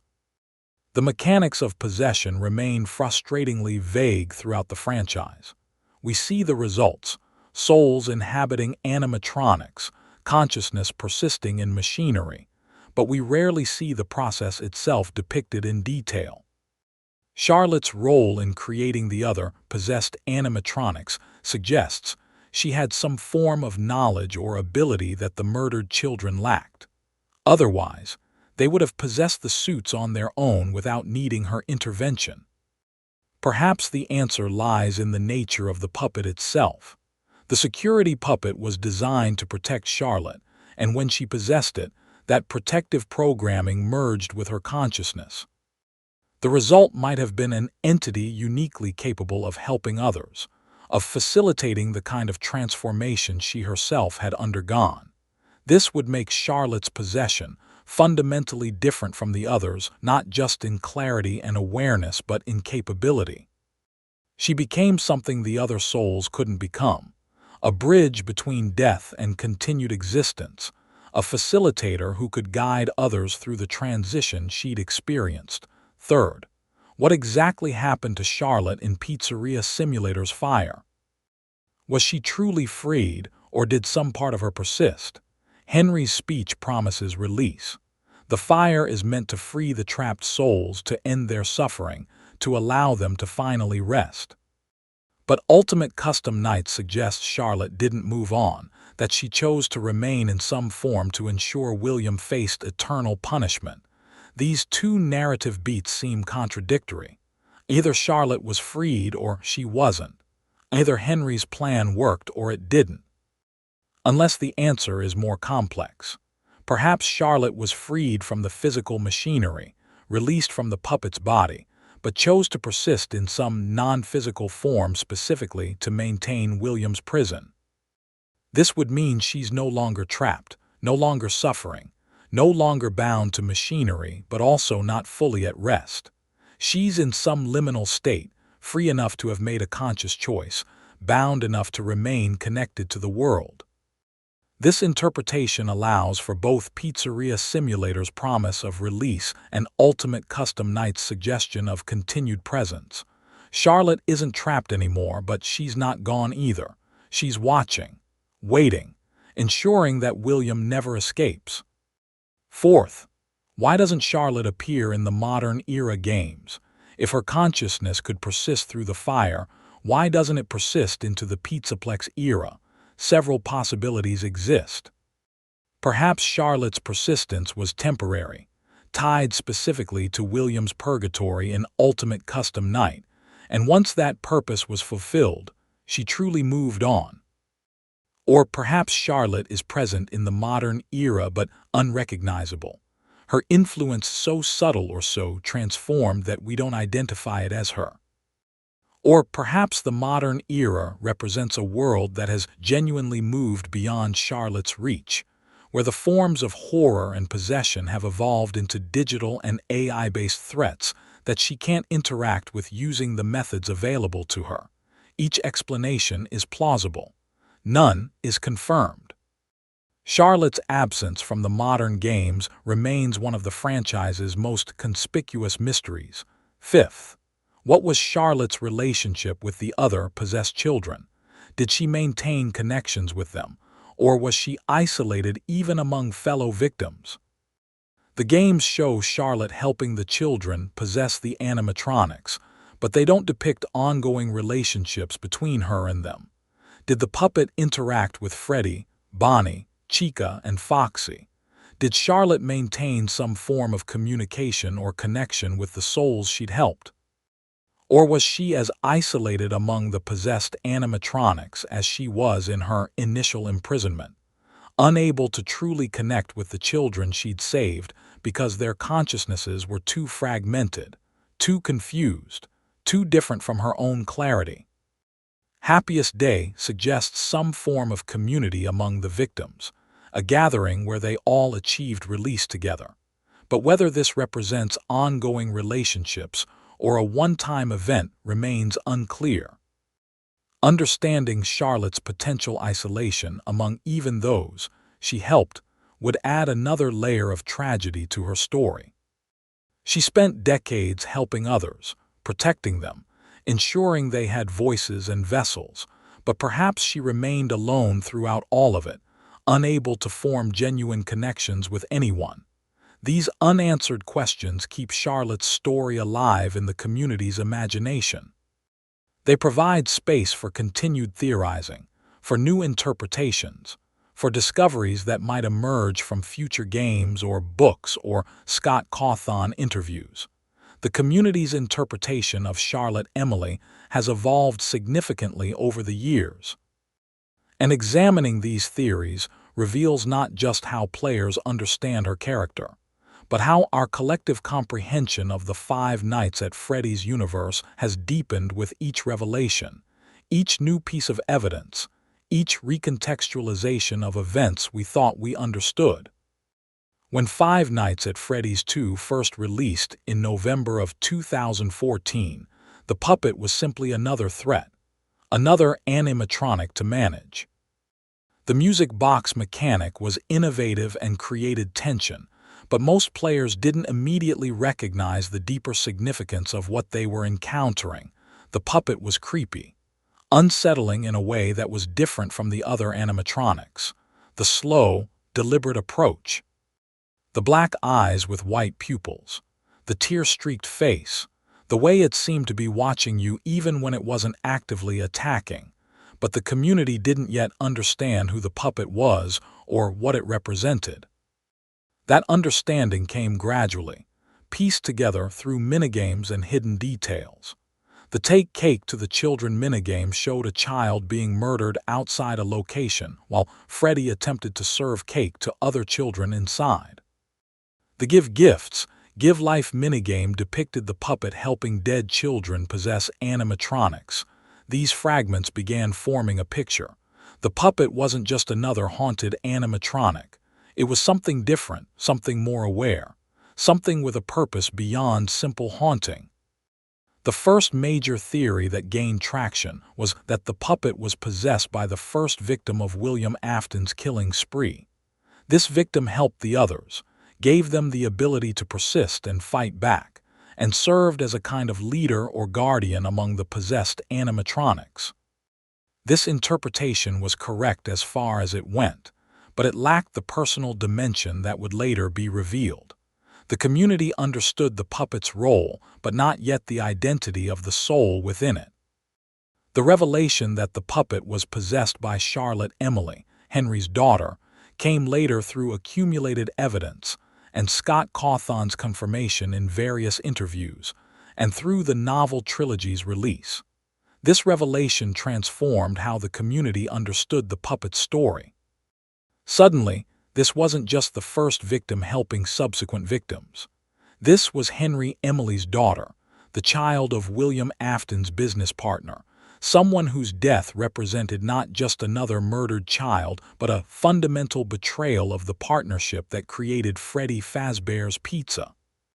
Charlotte's identity recontextualized Henry's actions throughout the timeline. His withdrawal from the business after her death made sense. His absence from the franchise for decades suddenly had emotional weight. His eventual return in Pizzeria Simulator to burn everything and everyone, including himself, became the act of a father who had spent 30 years unable to save his daughter and finally found a way to free her.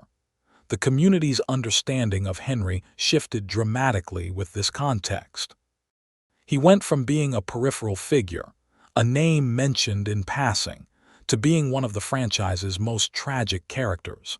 A creator who built entertainment meant to bring joy, whose creation became the instrument of his daughter's death, who spent the rest of his life haunted by that failure.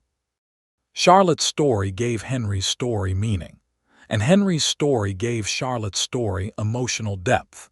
The theory that Charlotte was William's first victim specifically because she was Henry's daughter gained significant support as the community analyzed the timeline more carefully. The deliberate targeting theory suggested that William harbored resentment toward Henry, perhaps feeling overshadowed by his partner's creative genius, or resentful of not receiving equal credit for their shared success. Killing Henry's daughter would be the ultimate expression of that resentment. It would destroy Henry emotionally, while also serving William's experimental purposes regarding consciousness and possession. Evidence for this theory includes the geographical and temporal proximity of Charlotte's death to the beginning of William's larger killing spree. If Charlotte was simply a crime of opportunity, why would William specifically target a child associated with Fredbear's family diner? Why not choose a victim with no connection to his business? The deliberate choice to murder the daughter of his business partner suggests premeditation and personal motivation beyond simple serial killing. But other theorists pushed back against this interpretation, arguing that we shouldn't attribute more planning to William than the evidence supports. They proposed that Charlotte's death might have been opportunistic, that William saw a child alone and vulnerable and acted on impulse, only later realizing that he'd killed Henry's daughter. This reading makes William's subsequent behavior, continuing to work with Henry at least initially after murdering his daughter, even more sociopathic. It suggests William felt no remorse, no guilt, no emotional response to having killed his partner's child. He simply continued with his work and his experiments as if nothing had happened. Both interpretations paint William as monstrous, just in different ways. Either he's a calculating murderer who deliberately targeted Charlotte to hurt Henry, or he's an impulsive killer so devoid of empathy that murdering his partner's daughter didn't even register as significant. The community never reached full consensus on which interpretation is more accurate, largely because the games provide insufficient evidence of William's internal state at the time of Charlotte's murder. Another major area of theoretical discussion involves the nature of Charlotte's consciousness after possessing the puppet. Specifically, to what extent did she remain Charlotte, and to what extent did she become something else? Some theorists argue that Charlotte essentially remained herself, that her personality and identity persisted intact inside the puppet. In this interpretation, every action the puppet takes is Charlotte's action. Every decision reflects her values and choices, and the entity we encounter in the games is genuinely the same person who died outside Fredbear's. This reading emphasizes continuity of consciousness and treats possession as a transfer of the soul into a new vessel rather than a fundamental transformation of identity. Other theorists contend that Charlotte was significantly altered by possessing the puppet, that the fusion of human consciousness with machine programming created something hybrid, neither fully Charlotte nor fully the security puppet, but a new entity that combined elements of both. This interpretation points to the puppet's behavior as evidence. The relentless focus on protecting children, the methodical approach to helping other victims, the apparent lack of personal desire or motivation beyond the protective directive. These characteristics might reflect the security puppet's original programming as much as Charlotte's personality. In this reading, Charlotte's compassion and the security puppet's protective programming merge to create the puppet, an entity driven by both human emotion and mechanical imperative. A third perspective suggests that Charlotte's consciousness existed in layers. At the deepest level, she remained Charlotte, retaining her memories and core identity. But functionally, she operated as the puppet, with the machine's programming influencing her actions and thoughts in ways she might not even recognize. This layered consciousness model would explain why the puppet seems simultaneously deeply emotional and coldly mechanical, why it can recite its purpose with clarity while also exhibiting what seems like genuine care for victims. The question of Charlotte's identity after possession connects to broader philosophical debates about consciousness and identity that the FNAF franchise consistently engages with. If your consciousness is transferred to a machine, are you still you? If your thoughts and actions are influenced by programming, do you have free will? At what point does transformation become so complete that you're no longer the person you were? These aren't just abstract philosophical questions. They're central to understanding Charlotte's character and her story arc. The community has also debated extensively about Charlotte's emotional state during her decades inside the puppet. Was she suffering constantly, aware of her imprisonment and desperate for release? Or had she found a kind of peace in her purpose, accepting her situation and focusing on helping others, rather than dwelling on her own tragedy? The evidence supports both interpretations depending on which details you emphasize. On one hand, the puppet's behavior suggests focused purpose rather than anguished suffering. Charlotte doesn't lash out randomly. She doesn't attack innocents. She methodically pursues her protective mission, suggesting someone who has found meaning in her existence despite its horror. The music box becomes significant in this interpretation.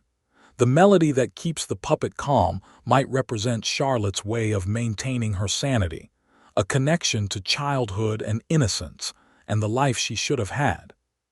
As long as the music plays, she can remember being human, can hold onto the core of who she was.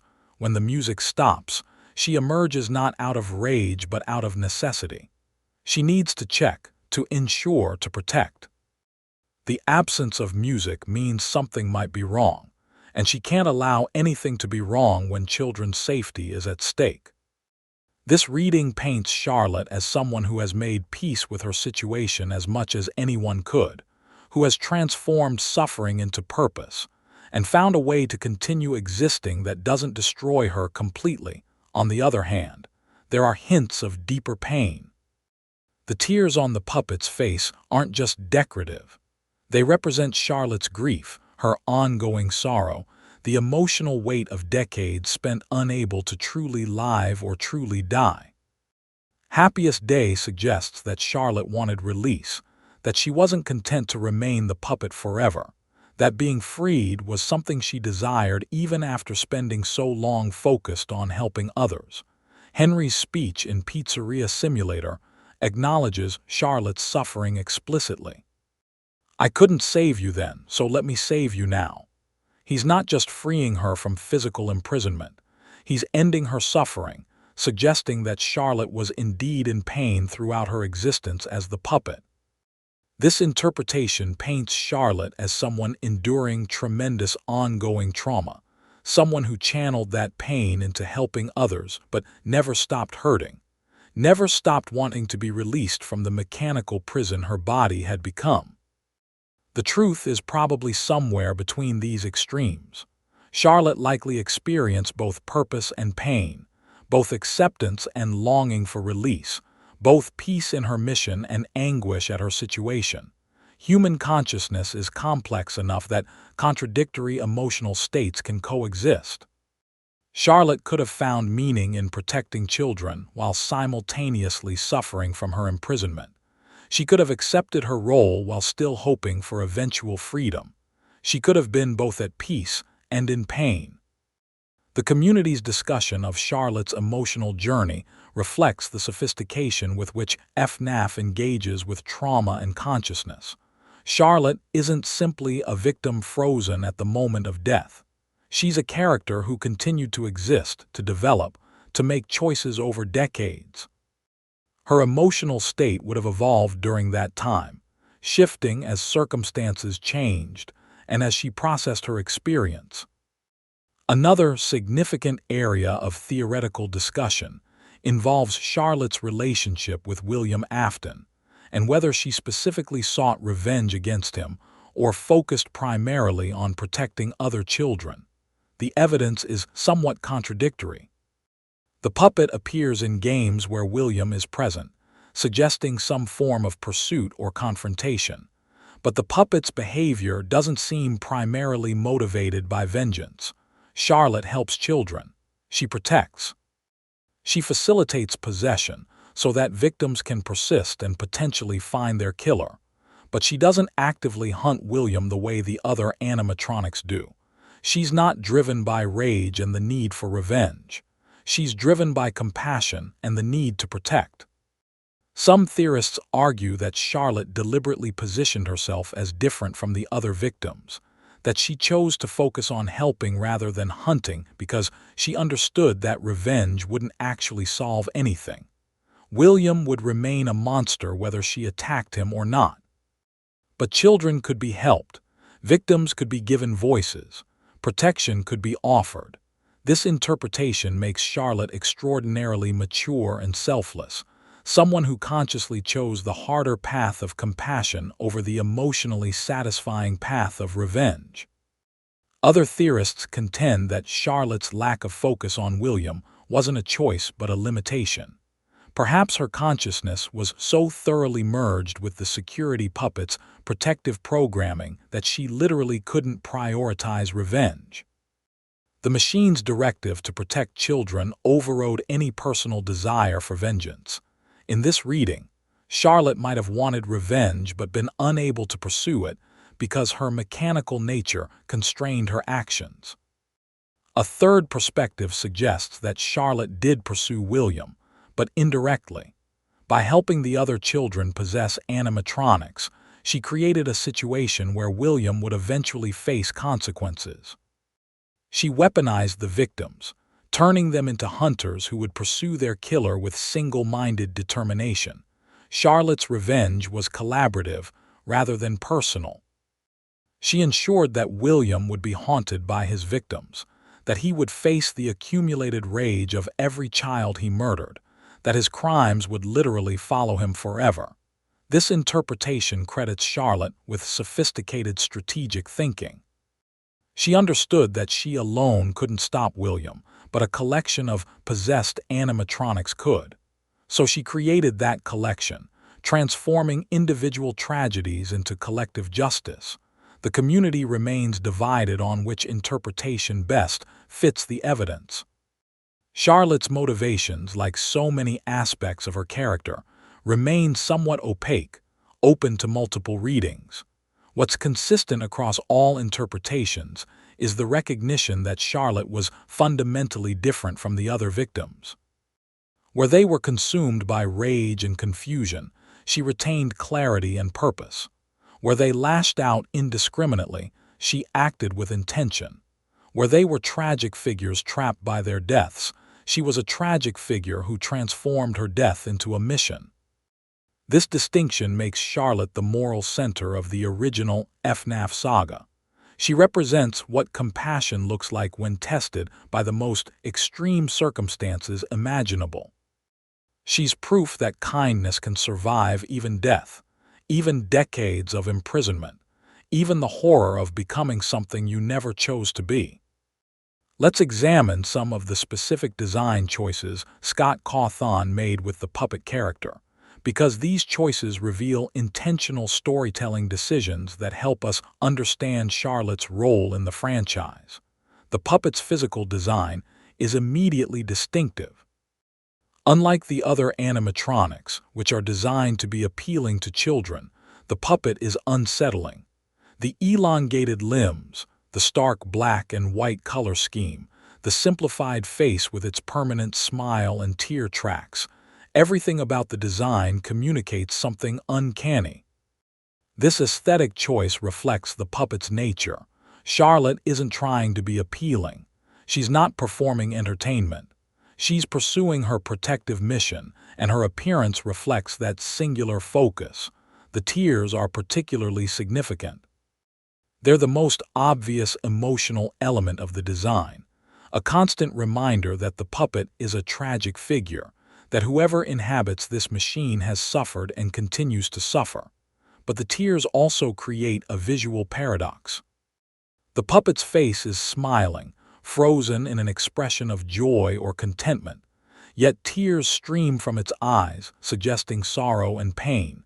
This contradiction captures Charlotte's dual nature. She's found purpose and meaning in her mission, which brings a form of satisfaction. But she's also trapped in suffering, which brings genuine grief. The smile and the tears coexist, just as her peace and her pain coexist.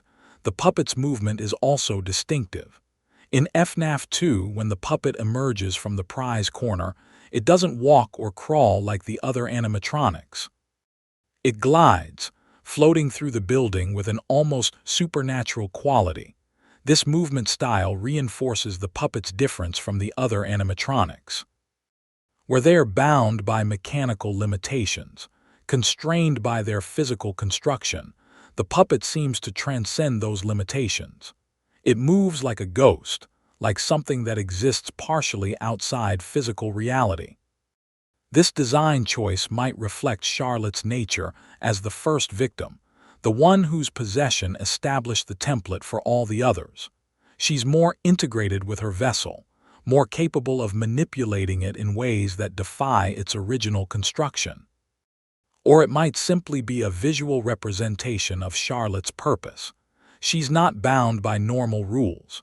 She's a protector, and protectors in stories often have abilities that transcend normal limitations. The music box is perhaps the most symbolically loaded element of the puppet's design and mechanics. The requirement to wind the music box, the melody that keeps the puppet calm, the way the music gradually slows if not maintained, all of this creates a relationship between the player and the puppet that's unique in the franchise. You're not just avoiding the puppet, you're maintaining it. You're keeping it calm. You're participating in a kind of care that no other animatronic requires. This mechanic reflects Charlotte's nature and her needs. She's not simply a threat to be avoided. She's a consciousness that requires maintenance, that needs the music to remember her humanity, that will emerge if that need isn't met, but not necessarily with hostile intent. The specific melody of the music box is also significant. It's My Grandfather's Clock, a song about a clock that stops when its owner dies, that marks the passage of a human life through mechanical timekeeping. The thematic resonance is obvious. Charlotte's life was cut short, her time stopped prematurely. But the music box keeps playing, keeps marking time, keeps suggesting the continuation of something that should have ended. The clock in the song stops when the grandfather dies. But Charlotte's music box keeps playing even after her death, suggesting that she hasn't truly died, that her time continues even though it shouldn't. Scott Cawthon didn't choose this melody randomly. It's a deliberate thematic choice that reinforces Charlotte's story of interrupted life continuing in mechanical form. The prize corner itself is symbolically significant.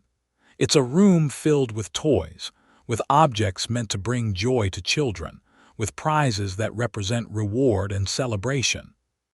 But it's also where the puppet is imprisoned, where Charlotte is trapped. The juxtaposition of childhood joy and Charlotte's suffering creates a powerful irony. She's surrounded by symbols of the happiness she should have experienced, the childhood she should have had, but she can only observe these things from inside her mechanical prison.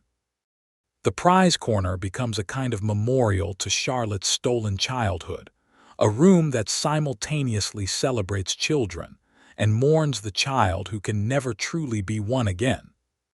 The minigames that feature Charlotte are also carefully designed to convey emotional information through minimal visual means. The security puppet minigame uses extremely simple graphics, pixel sprites, basic colors, no detailed environments. But the emotional impact is devastating precisely because of this simplicity. We see Charlotte alone outside, represented by a small sprite with green tears. The tears are the only color on her sprite besides the basic form, drawing immediate attention to her suffering. We see other children inside, safe and warm and celebrating, while Charlotte is excluded. The contrast between inside and outside, between community and isolation, is rendered in the starkest possible terms. We see the security puppet trapped, unable to reach Charlotte, represented by a box on top of it, a single object preventing the protective mechanism from fulfilling its purpose. And we see Charlotte lying in the rain, motionless, while the security puppet reaches her too late. The rain is represented by simple falling lines, but the effect is powerful. Charlotte died in the rain, cold and alone, and that image stays with you. Scott Cawthon understood that emotional impact doesn't require sophisticated graphics. Sometimes the simplest representation is the most powerful because it forces the audience to fill in the details, to imagine the full horror of what these simple pixels represent. The Give Gifts, Give Life minigame is similarly simple but emotionally complex. The puppet giving masks to dead children could be disturbing, could be heartwarming, could be tragic. The interpretation depends on how you understand what Charlotte is doing and why. Is she saving these children by giving them vessels for their consciousness? Or is she trapping them in the same kind of mechanical existence that has imprisoned her? Is this an act of compassion or an act of desperation? The minigame doesn't answer these questions. It presents the events and allows players to interpret them based on their understanding of Charlotte's character and motivations. This ambiguity is intentional. Scott Cawthon consistently creates space for interpretation, for players to engage with the story actively rather than passively receiving a single definitive version. Charlotte's character benefits tremendously from this approach.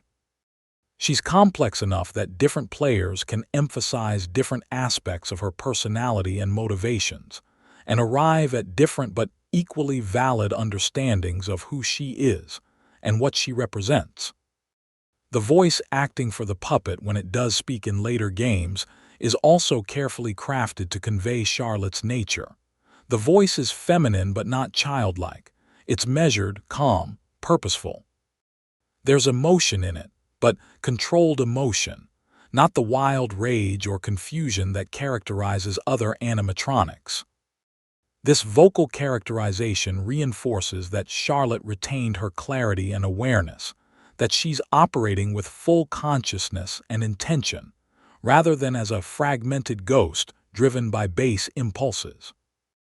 In Ultimate Custom Night, the puppet's voice lines are some of the most philosophically complex in the game. I don't hate you, but you need to stay out of my way. This isn't the voice of mindless vengeance. It's the voice of someone pursuing justice with full awareness of what that pursuit means. The delivery is calm, almost conversational, but there's steel underneath. Charlotte is done being ignored, done being dismissed, done allowing William to escape consequences. She's not angry. She's determined. And that determination is far more frightening than anger could ever be. Now, we need to examine Charlotte's role in the broader thematic architecture of the Five Nights at Freddy's franchise, because she represents specific ideas and concepts that recur throughout the series. Charlotte embodies the concept of protection and guardianship. She's the character who, despite her own suffering, chooses to protect others. This makes her a direct counterpoint to William Afton, who exploits and destroys others for his own benefit. The franchise consistently presents this dichotomy: creators who protect versus creators who exploit. Henry and William, Charlotte and William. The puppet and Springtrap. Charlotte represents the protective impulse, the desire to use power and knowledge to help rather than harm. Even when that help comes with costs, even when protection means giving children the ability to persist in forms that might not be entirely benevolent, Charlotte's motivation remains fundamentally compassionate. This theme of protection appears throughout FNAF in various forms. The puppet protecting children, Freddy protecting Gregory in security breach, the various night guards who stay at their posts despite danger, ostensibly to prevent worse things from happening. Charlotte established this theme. She demonstrated that protection could be a driving motivation, even for someone who had every reason to become consumed by revenge. Charlotte also embodies the concept of consciousness persisting through trauma. She experienced one of the most traumatic deaths imaginable, murdered as a child, dying alone in the rain, abandoned by the protective systems that should have saved her. But her consciousness didn't shatter. It didn't fragment into incoherence. Instead, it remained intact enough to pursue complex goals, to help others, to make sophisticated decisions over decades. This resilience of consciousness becomes a recurring element in FNAF. Souls persist despite trauma. They remain aware despite being trapped in machines. They retain enough of themselves to pursue purposes and goals. Charlotte proved this was possible. Her retention of clarity and purpose, despite extreme trauma, established that possessed animatronics in FNAF aren't mindless monsters. They're people, damaged and transformed but still fundamentally themselves. Charlotte represents the first victim archetype, the person whose death begins a larger pattern of tragedy. She's patient zero for William's killing spree, the first child whose murder demonstrated that William could kill and escape consequences. But Charlotte transforms this archetype by becoming active rather than passive. Most first victim characters in horror are simply tragic figures whose deaths motivate others. Charlotte is tragic, yes, but she's also the one who enables the later victims to fight back. She's simultaneously the beginning of the tragedy and the beginning of the resistance to that tragedy. This dual role makes Charlotte narratively powerful. She connects the origin of the horror to the eventual resolution of it. Without her death, William might never have begun his killing spree, but without her actions after death, the other victims might never have found their voices. Charlotte is the fulcrum on which the entire story balances. She also represents the concept of childhood innocence corrupted but not destroyed. The puppet is creepy, unsettling, disturbing. But it's still surrounded by the iconography of childhood, the music box, the prize corner toys, the simplified design that references children's dolls and puppets. Charlotte was a child when she died. That childlike quality persists in the puppet's design, even as the character's actions and awareness suggest something far beyond childhood. This juxtaposition of innocence and experience, of childhood imagery and adult awareness, creates the uncanny quality that makes the puppet so effective as a horror character. Charlotte isn't innocent anymore. She can't be, not after decades of existence as a ghost in a machine, not after facilitating the possession of other children, not after witnessing William's continued crimes. But she was innocent once. And that lost innocence haunts the puppet's design, reminding us constantly of what Charlotte should have been versus what she became.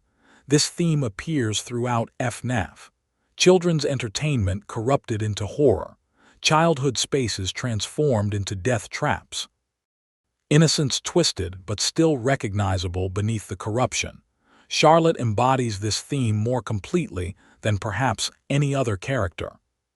She's the clearest example of how the franchise uses children's imagery not to trivialize horror, but to make it more disturbing, more tragic, more emotionally resonant.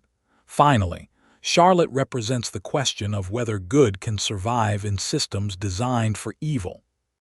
William created technologies and businesses that were meant to exploit and harm children. The animatronics were weapons. The restaurants were hunting grounds. But Charlotte used those same technologies and systems for protection. She took the animatronics that were meant to be murder weapons and turned them into vessels for victims to persist and fight back. She operated within William's system, but subverted it, using his own creations against his purposes. This raises a philosophical question that resonates throughout FNAF. Can tools designed for evil be repurposed for good? Can corrupted systems be reclaimed? Charlotte's answer is yes, but with costs. The children she helped became aggressive, dangerous, unable to distinguish innocent people from their killer. The protection she offered came with violence and confusion and decades of additional suffering, but it was still protection. It was still better than the alternative of those children simply dying and being forgotten. Charlotte proves that even in the darkest circumstances, even when working within systems designed for harm, individuals can make choices that resist evil and protect others. That's a fundamentally hopeful message buried inside a horror franchise, and it's central to why Charlotte's story resonates so powerfully with so many fans. Let's examine Charlotte's possible connections to some of the franchise's most persistent mysteries and unexplained elements, because her influence might extend to corners of the story where her presence isn't immediately obvious. The identity of the vengeful spirit in Ultimate Custom Night, often referred to as the one you should not have killed, has been extensively debated. Most evidence points to this being Cassidy, the child who possessed Golden Freddy. But some theorists have proposed that Charlotte might be the vengeful spirit, or at least connected to whoever created William's purgatory. The evidence for this is largely circumstantial. The vengeful spirit exhibits sophisticated planning and control, constructing an elaborate prison specifically designed to torment William eternally. This level of awareness and capability seems consistent with Charlotte's characterization. Additionally, if anyone has the moral authority to administer William's punishment, it would be Charlotte. She was his first victim. She helped all the others. She has the clearest claim to being the one who ensures William faces justice. However, the evidence against Charlotte being the vengeful spirit is stronger. The vengeful spirit is characterized by deep, personal hatred for William, a consuming need for revenge that defines its entire existence. Charlotte has never been characterized this way. She's protective, purposeful, but not consumed by vengeance. The vengeful spirit also appears to be a child, based on the voice and the characterization. Charlotte, while she died as a child, has existed for decades and demonstrates adult awareness and reasoning. Most likely, Charlotte is present in Ultimate Custom Night, but not as the vengeful spirit. She participates in William's punishment because she believes he deserves it, because ensuring he faces consequences is part of her protective mission. But the prison itself was likely created by Cassidy or another victim whose rage was more personal and consuming. Charlotte is the administrator of justice. Cassidy is the embodiment of vengeance. They serve complementary but distinct roles. Another mystery involves the connection between Charlotte and the various puppet or guardian figures that appear in later FNAF media. In Security Breach, there's no puppet animatronic, but there are moments where Gregory receives help or guidance from sources that aren't clearly identified. Some theorists propose that Charlotte might be influencing events from outside the physical space, acting as a spiritual guardian even if she can't manifest physically. The evidence for this is thin, mostly pattern recognition and thematic consistency rather than concrete details.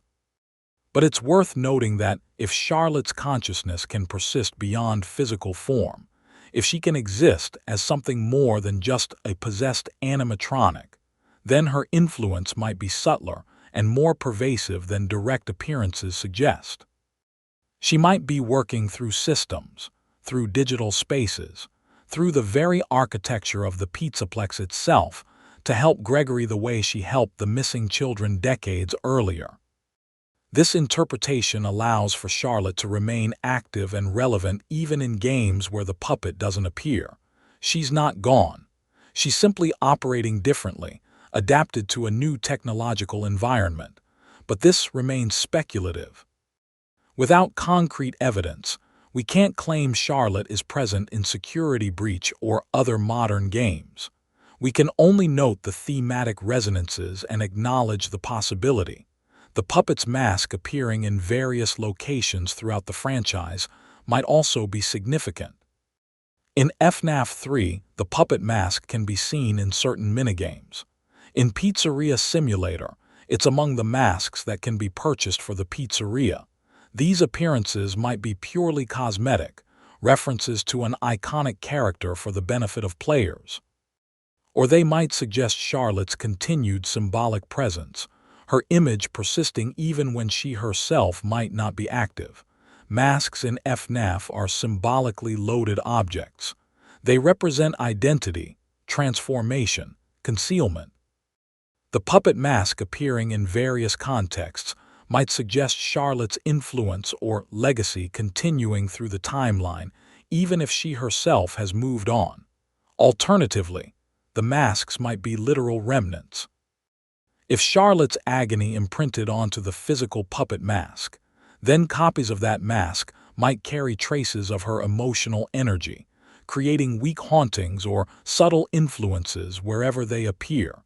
This would explain why the puppet imagery persists throughout the franchise.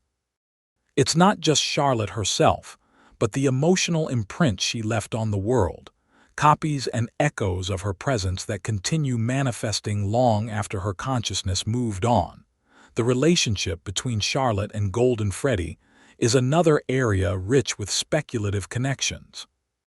Golden Freddy appears throughout the franchise as one of the most mysterious and powerful entities. The child who possesses it, Cassidy, seems to have abilities and persistence that exceed the other victims. But Give Gifts, Give Life shows the puppet helping create the possessed animatronics, and the sequence ends with Golden Freddy's face appearing, suggesting Charlotte had some connection to Cassidy's possession. Did Charlotte help Cassidy possess Golden Freddy the same way she helped the other children possess Freddy, Bonnie, Chica, and Foxy? Or was Cassidy's possession different, perhaps occurring independently or through a different mechanism? The evidence is ambiguous. Golden Freddy behaves differently from the other animatronics, suggesting a different form of possession. It can teleport, appear and disappear, manifest as a disembodied head. These abilities suggest consciousness that's less firmly anchored to physical form. If Charlotte helped facilitate Cassidy's possession, she might have done so differently, creating a looser connection between soul and vessel that allowed for these unusual manifestations. Or Cassidy might have possessed Golden Freddy independently, without Charlotte's help, which would explain why their possession is so different from the others. Either way, Charlotte and Cassidy appear to be connected, both through their shared status as William's victims and through their apparent collaboration in Ultimate Custom Night. Understanding the nature of their relationship might be key to understanding both characters more fully. The question of whether Charlotte truly found peace remains one of the most emotionally significant unresolved mysteries in the entire Five Nights at Freddy's franchise. And to properly examine this question, we need to consider what peace would even mean for someone like Charlotte, someone who spent far more of her existence as the puppet than she ever did as a living child. Peace, in conventional terms, suggests rest, an ending to struggle, the cessation of suffering and the achievement of some form of contentment or release. But Charlotte's entire existence as the puppet was defined by purpose. She helped others. She protected children. She facilitated justice for victims who would otherwise have been forgotten. If she found peace in the traditional sense, if she simply ceased to exist or moved on to some afterlife, what happens to that purpose? Does the world become less safe without Charlotte watching over it? Do victims lose their protector? Does William's legacy go unchallenged? These questions suggest that Charlotte's relationship with peace might be more complicated than simple release. Perhaps she couldn't find peace while her purpose remained unfulfilled. Perhaps she needed to ensure that every victim found justice, that every child was protected, that William faced complete and final consequences before she could allow herself to rest. Pizzeria Simulator offered her that opportunity. Henry's plan brought together all the remaining possessed animatronics, all of William's victims and creations, and burned them together. It was meant to be an ending, a final conclusion that would free everyone trapped in the cycle. Henry's speech to Charlotte is the most direct acknowledgement of her suffering in the entire franchise. He sees her. He understands what she's endured. He recognizes what she did for others, and he explicitly promises to save her, to give her the release she deserves. Let me save you now. It's time to rest for you, and for those you have carried in your arms.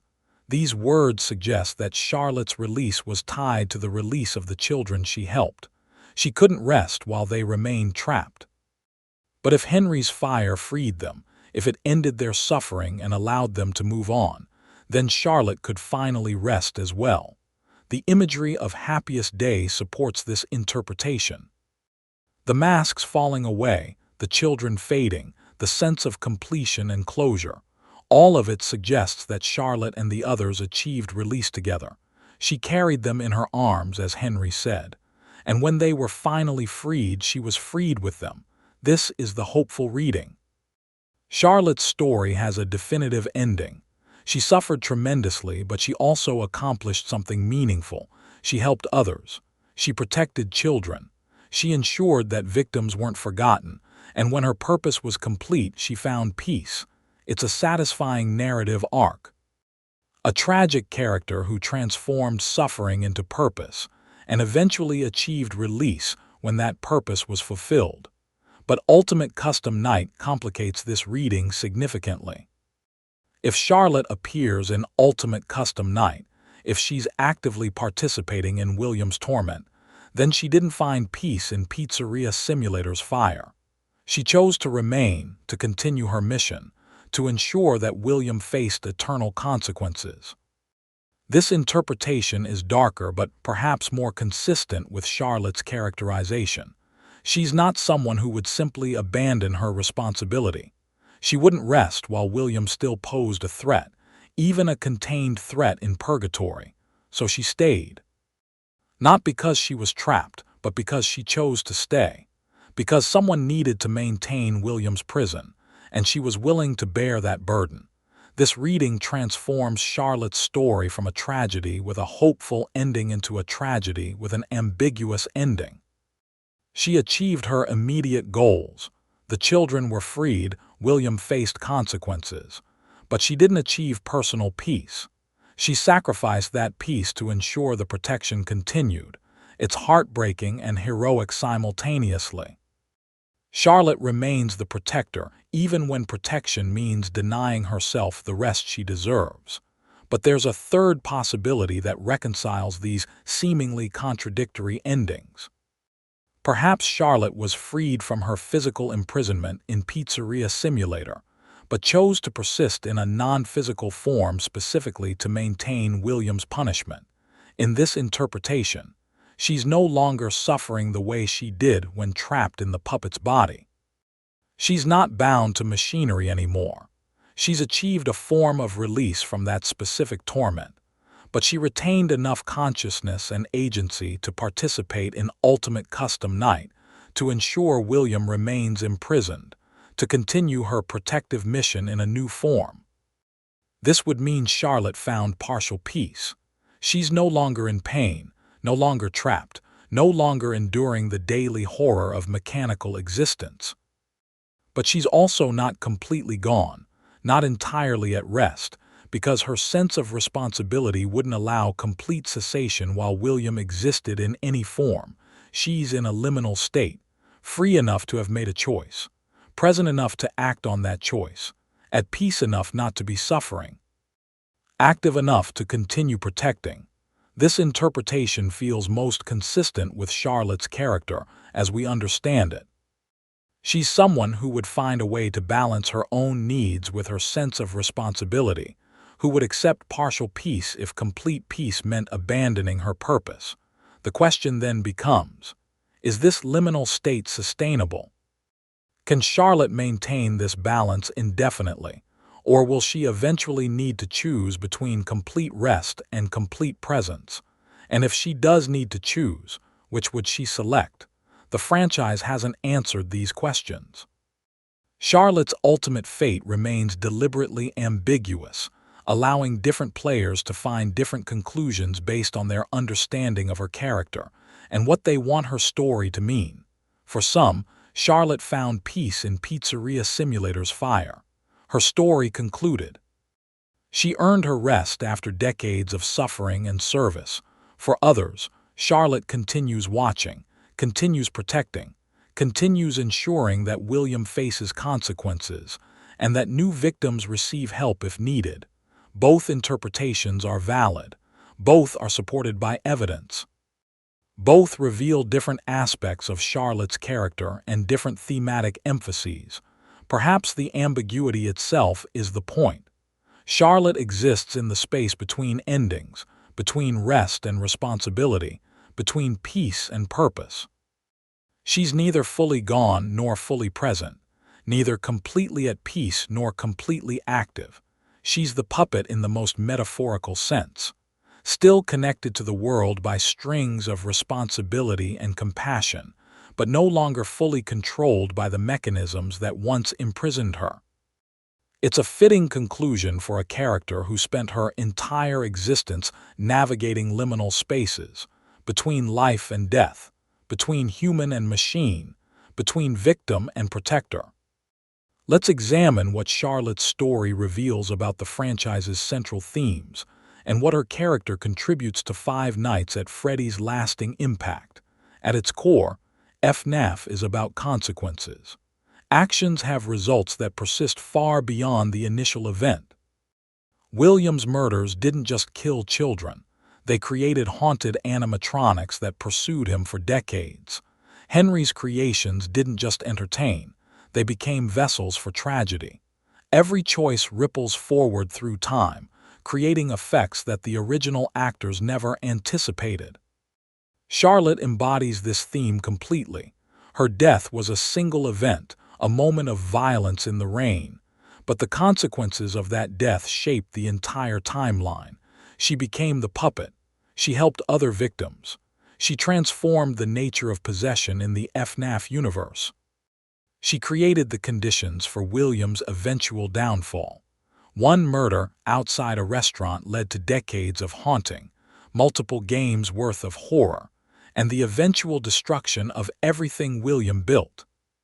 Charlotte is proof that even the smallest victim can have enormous consequences, that tragedy can transform into purpose, that what seems like an ending can actually be a beginning.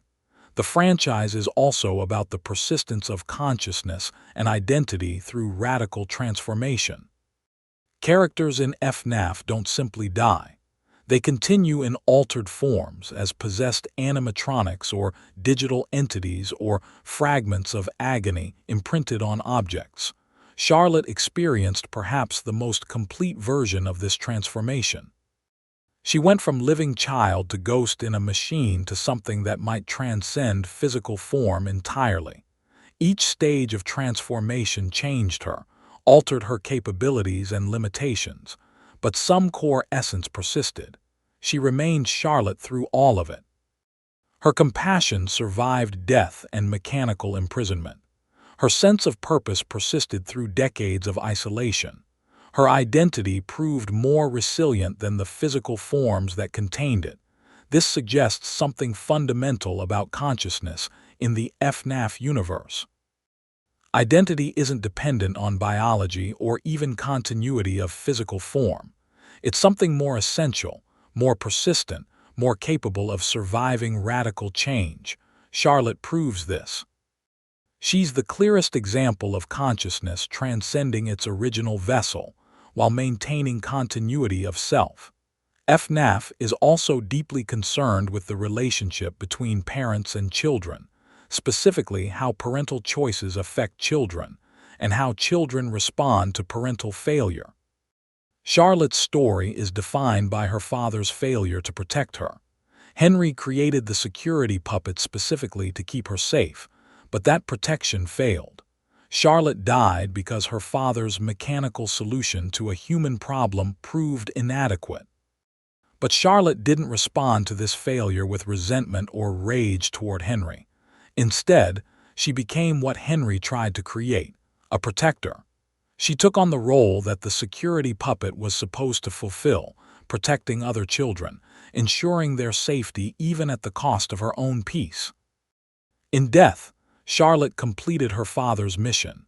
She became the guardian that Henry wanted the security puppet to be, but she did so through her own choice and her own sacrifice rather than through programming. This transforms Henry's failure into something more complex. He failed to protect Charlotte physically, but he raised a daughter whose compassion was so deep that even death couldn't extinguish it, whose sense of responsibility was so strong that she voluntarily took on the burden of protecting others. Henry's parenting created Charlotte's character. And Charlotte's character, persisting beyond death, eventually helped Henry achieve his final goal of ending William's legacy. Father and daughter failed each other in the moment of Charlotte's death. But across decades, across the barrier between life and death, they ultimately completed each other's missions. Henry couldn't save Charlotte, but Charlotte helped Henry save everyone else. It's a redemption arc that spans the entire franchise. A reconciliation that occurs through action rather than words. A father and daughter finally succeeding together, even though they never got to speak to each other after her death. The franchise is also about memory and how the past refuses to stay buried. Locations close, animatronics are destroyed, decades pass, but the tragedies persist. The past keeps returning, keeps manifesting in new forms, keeps demanding acknowledgement. Charlotte is the physical embodiment of this theme. She's the past refusing to die. She's memory persisting in mechanical form. She's the reminder that what happened to her and to the other children matters, that these tragedies can't simply be forgotten or dismissed. The puppet doesn't let you forget. The music box must be wound. Charlotte's presence must be acknowledged. You can't ignore her the way she was ignored when she died alone outside the restaurant. This insistence on being remembered, on being acknowledged, on mattering, is one of Charlotte's most powerful characteristics. She forces recognition. She demands that victims be seen and heard and honored. In a franchise about a corporation that constantly tries to cover up its dark history, that dismisses tragedies as rumors and creates VR games to make murder seem fictional, Charlotte represents the truth that refuses to be suppressed. She's the voice that won't be silenced. The memory that won't fade. The past that won't allow itself to be rewritten or forgotten. Finally, FNAF is about the possibility of breaking cycles, of ending patterns of violence and tragedy, of finding resolution even when resolution seems impossible. Charlotte represents both the difficulty and the possibility of breaking these cycles. She's trapped in the cycle of death and possession that William created, but she's also the one who works most actively to end that cycle, to free the other victims, to ensure that William faces consequences. She's simultaneously prisoner and revolutionary, victim and liberator, someone caught in the cycle who nonetheless works to destroy it. Her presence in Pizzeria Simulator, allowing herself to be captured so Henry's plan can succeed, represents her final act of cycle breaking. She accepts her own destruction as the price of ending the pattern, of ensuring that no more children die, that no more victims suffer. Charlotte understands that breaking cycles requires sacrifice. Someone has to be willing to let go, to accept an ending, to stop perpetuating the pattern even when perpetuation seems like survival. She makes that sacrifice. She chooses ending over continuation, and in doing so, she makes it possible for everyone else to be freed as well. This is perhaps her most profound contribution to the franchise's themes. She proves that cycles can be broken, that patterns can end, that even the most persistent hauntings can eventually find resolution. It requires courage and sacrifice. It requires accepting loss and embracing uncertainty. But it's possible. Charlotte did it, and her example suggests that others can too. Now we must address the question that has haunted this entire documentary, the question that makes Charlotte's story so emotionally resonant. Was she the true hero of the Five Nights at Freddy's saga? The term hero feels almost inadequate for what Charlotte represents. Heroes in traditional stories are active protagonists who make choices and take actions that resolve conflicts and save people. Charlotte was a victim. She didn't choose to die. She didn't choose to possess the puppet. She didn't choose decades of mechanical imprisonment. But within the constraints of her situation, within the limited agency available to someone trapped between life and death, Charlotte made heroic choices. She chose to help others rather than simply existing in her own suffering. She chose protection over revenge. She chose to facilitate justice for other victims rather than focusing solely on her own tragedy. These choices, made over decades, made her more than a victim. They made her a hero in the truest sense, someone who used whatever power and agency they had to help others, regardless of personal cost. Without Charlotte, the missing children would have simply died. Their consciousness would have dissipated. William would have continued killing without facing supernatural consequences. The haunting that drives the franchise's horror would never have occurred. Charlotte made everything else possible. She transformed isolated tragedies into collective resistance. She gave powerless victims the tools to persist and fight back. She created the conditions for William's eventual downfall. From a narrative perspective, she's the linchpin, the character without whom the story doesn't work. Remove William and the horror has a different source. Remove Henry and the resolution has a different architect. But remove Charlotte and there's no story at all, just isolated murders with no supernatural element. She's the foundation of the franchise's mythology. The first victim who became the first protector. The one who transformed death into purpose and suffering into service.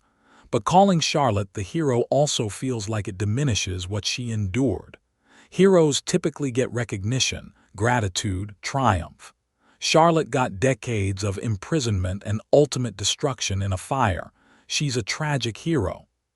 Someone who did heroic things but paid a terrible price for them. Someone who succeeded in her mission but lost everything in the process. Perhaps the better term is martyr.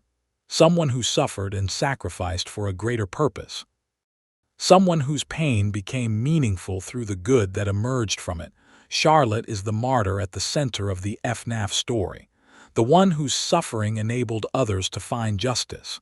The one whose sacrifice made redemption possible. She didn't seek this role. She didn't want to be a martyr. She was a child who wanted ice cream and her father's attention, and a normal life. But when that life was stolen from her, when she found herself trapped in a mechanical body with the power to help other victims, she accepted the role that circumstances forced upon her. She became what the world needed her to be, even though it cost her everything. That's heroism of the highest order. Not the flashy heroism of action protagonists, but the quiet heroism of people who do what needs to be done regardless of recognition or reward. Charlotte saved the other children. She made sure they had voices.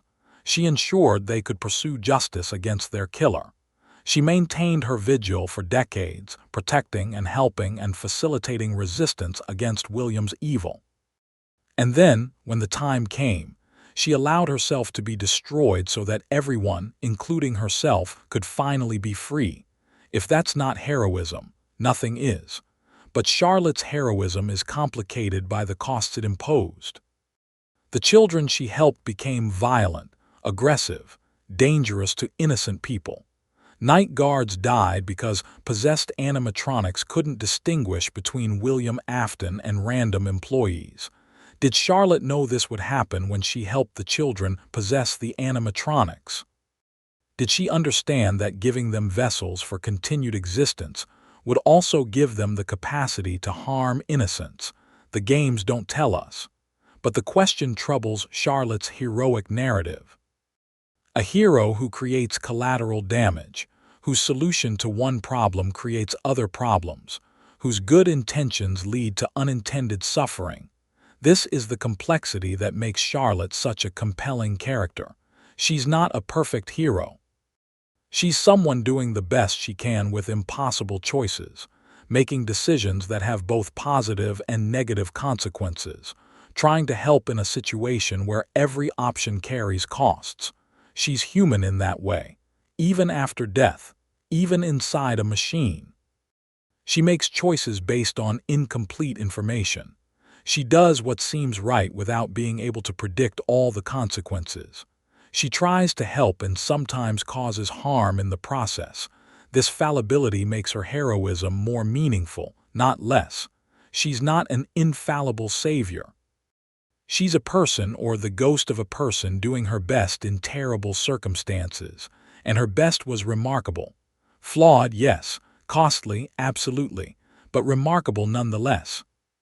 Charlotte Emily, the puppet, the first victim who became the protector of all the others, is the beating heart of the original Five Nights at Freddy's saga. Her story provides the emotional foundation for the supernatural horror. Her choices create the conditions for the narrative to unfold. Her sacrifice enables the eventual resolution. She is, in every meaningful sense, the hero of the story. A tragic, complicated, deeply human hero whose suffering transformed into purpose, and whose purpose transformed into something approaching grace. The mysteries that remain about Charlotte's story are numerous and significant. Will we ever get definitive answers about her ultimate fate? Will future games reveal whether she truly found peace or whether some part of her persists? Will her connection to the modern era be explored? Or has her story genuinely concluded? Scott Cawthon has moved the franchise in new directions.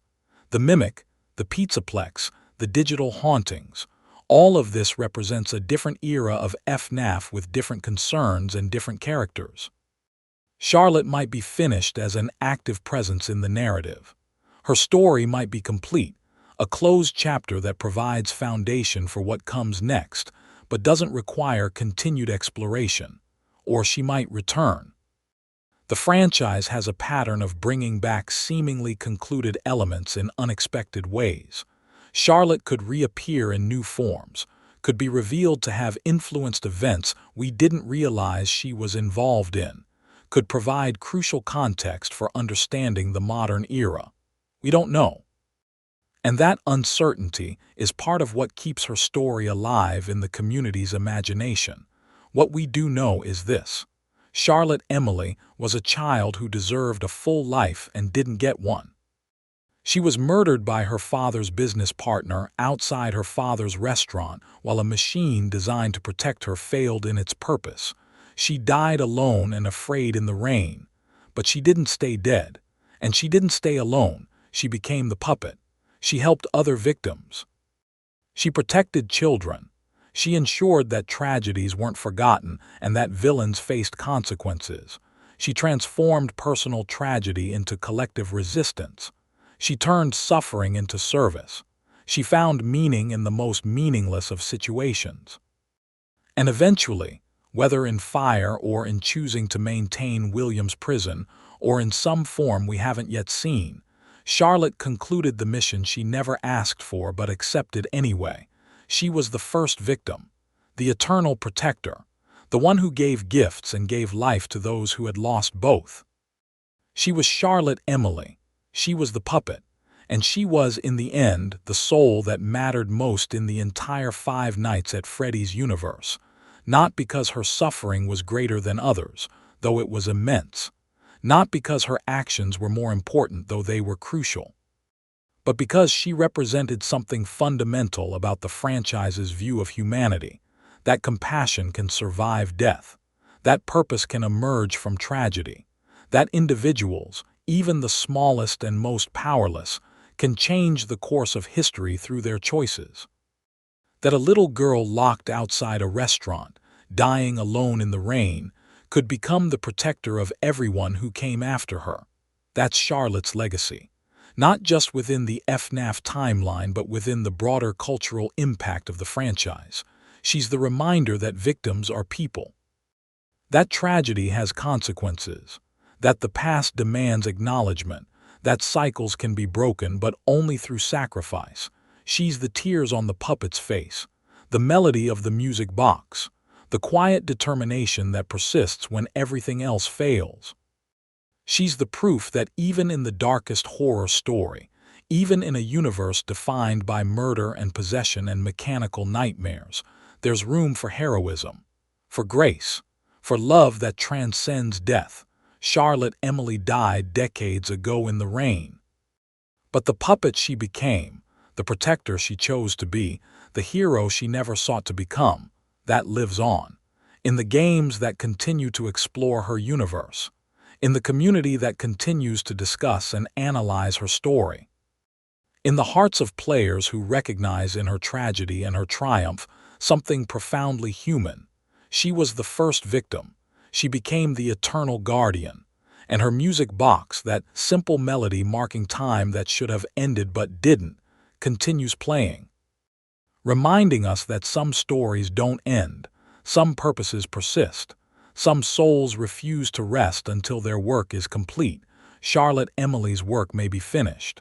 She may have found the peace she deserved after decades of sacrifice, or she may still be watching, still protecting, still ensuring that the innocent are defended and the guilty face consequences. We don't know which is true, but we know this: her story mattered, her choices mattered, her sacrifice mattered. And the franchise she helped create, the mythology she anchored, the themes she embodied, all of it continues resonating with millions of people because Charlotte Emily, a little girl who died alone in the rain, chose to become something more than a victim. She chose to become a hero. And heroes, even tragic ones, even complicated ones, even ones who pay terrible prices for their heroism, are what give stories meaning. Charlotte Emily gave Five Nights at Freddy's its meaning. She was its heart, its soul, its moral center. She was the puppet. And she was and remains unforgettable. This documentary has explored every aspect of Charlotte Emily's story, from her life before death through her decades as the puppet to her possible ultimate fate. We've examined her role in the games, her characterization across different media, her thematic significance, and the mysteries that still surround her character. Charlotte's story is the foundation of Five Nights at Freddy's. Understanding her is essential to understanding the franchise as a whole. And her legacy, of compassion surviving death, of protection born from suffering, of one person's choice to help others despite impossible circumstances, is the reason this franchise continues to resonate with so many people across the world. Thank you for joining this complete exploration of Charlotte Emily's story. Her tale is tragedy and triumph intertwined, a reminder that even in the darkest narratives, humanity persists. The music box continues to play, and somewhere, Charlotte Emily watches over the children she swore to protect.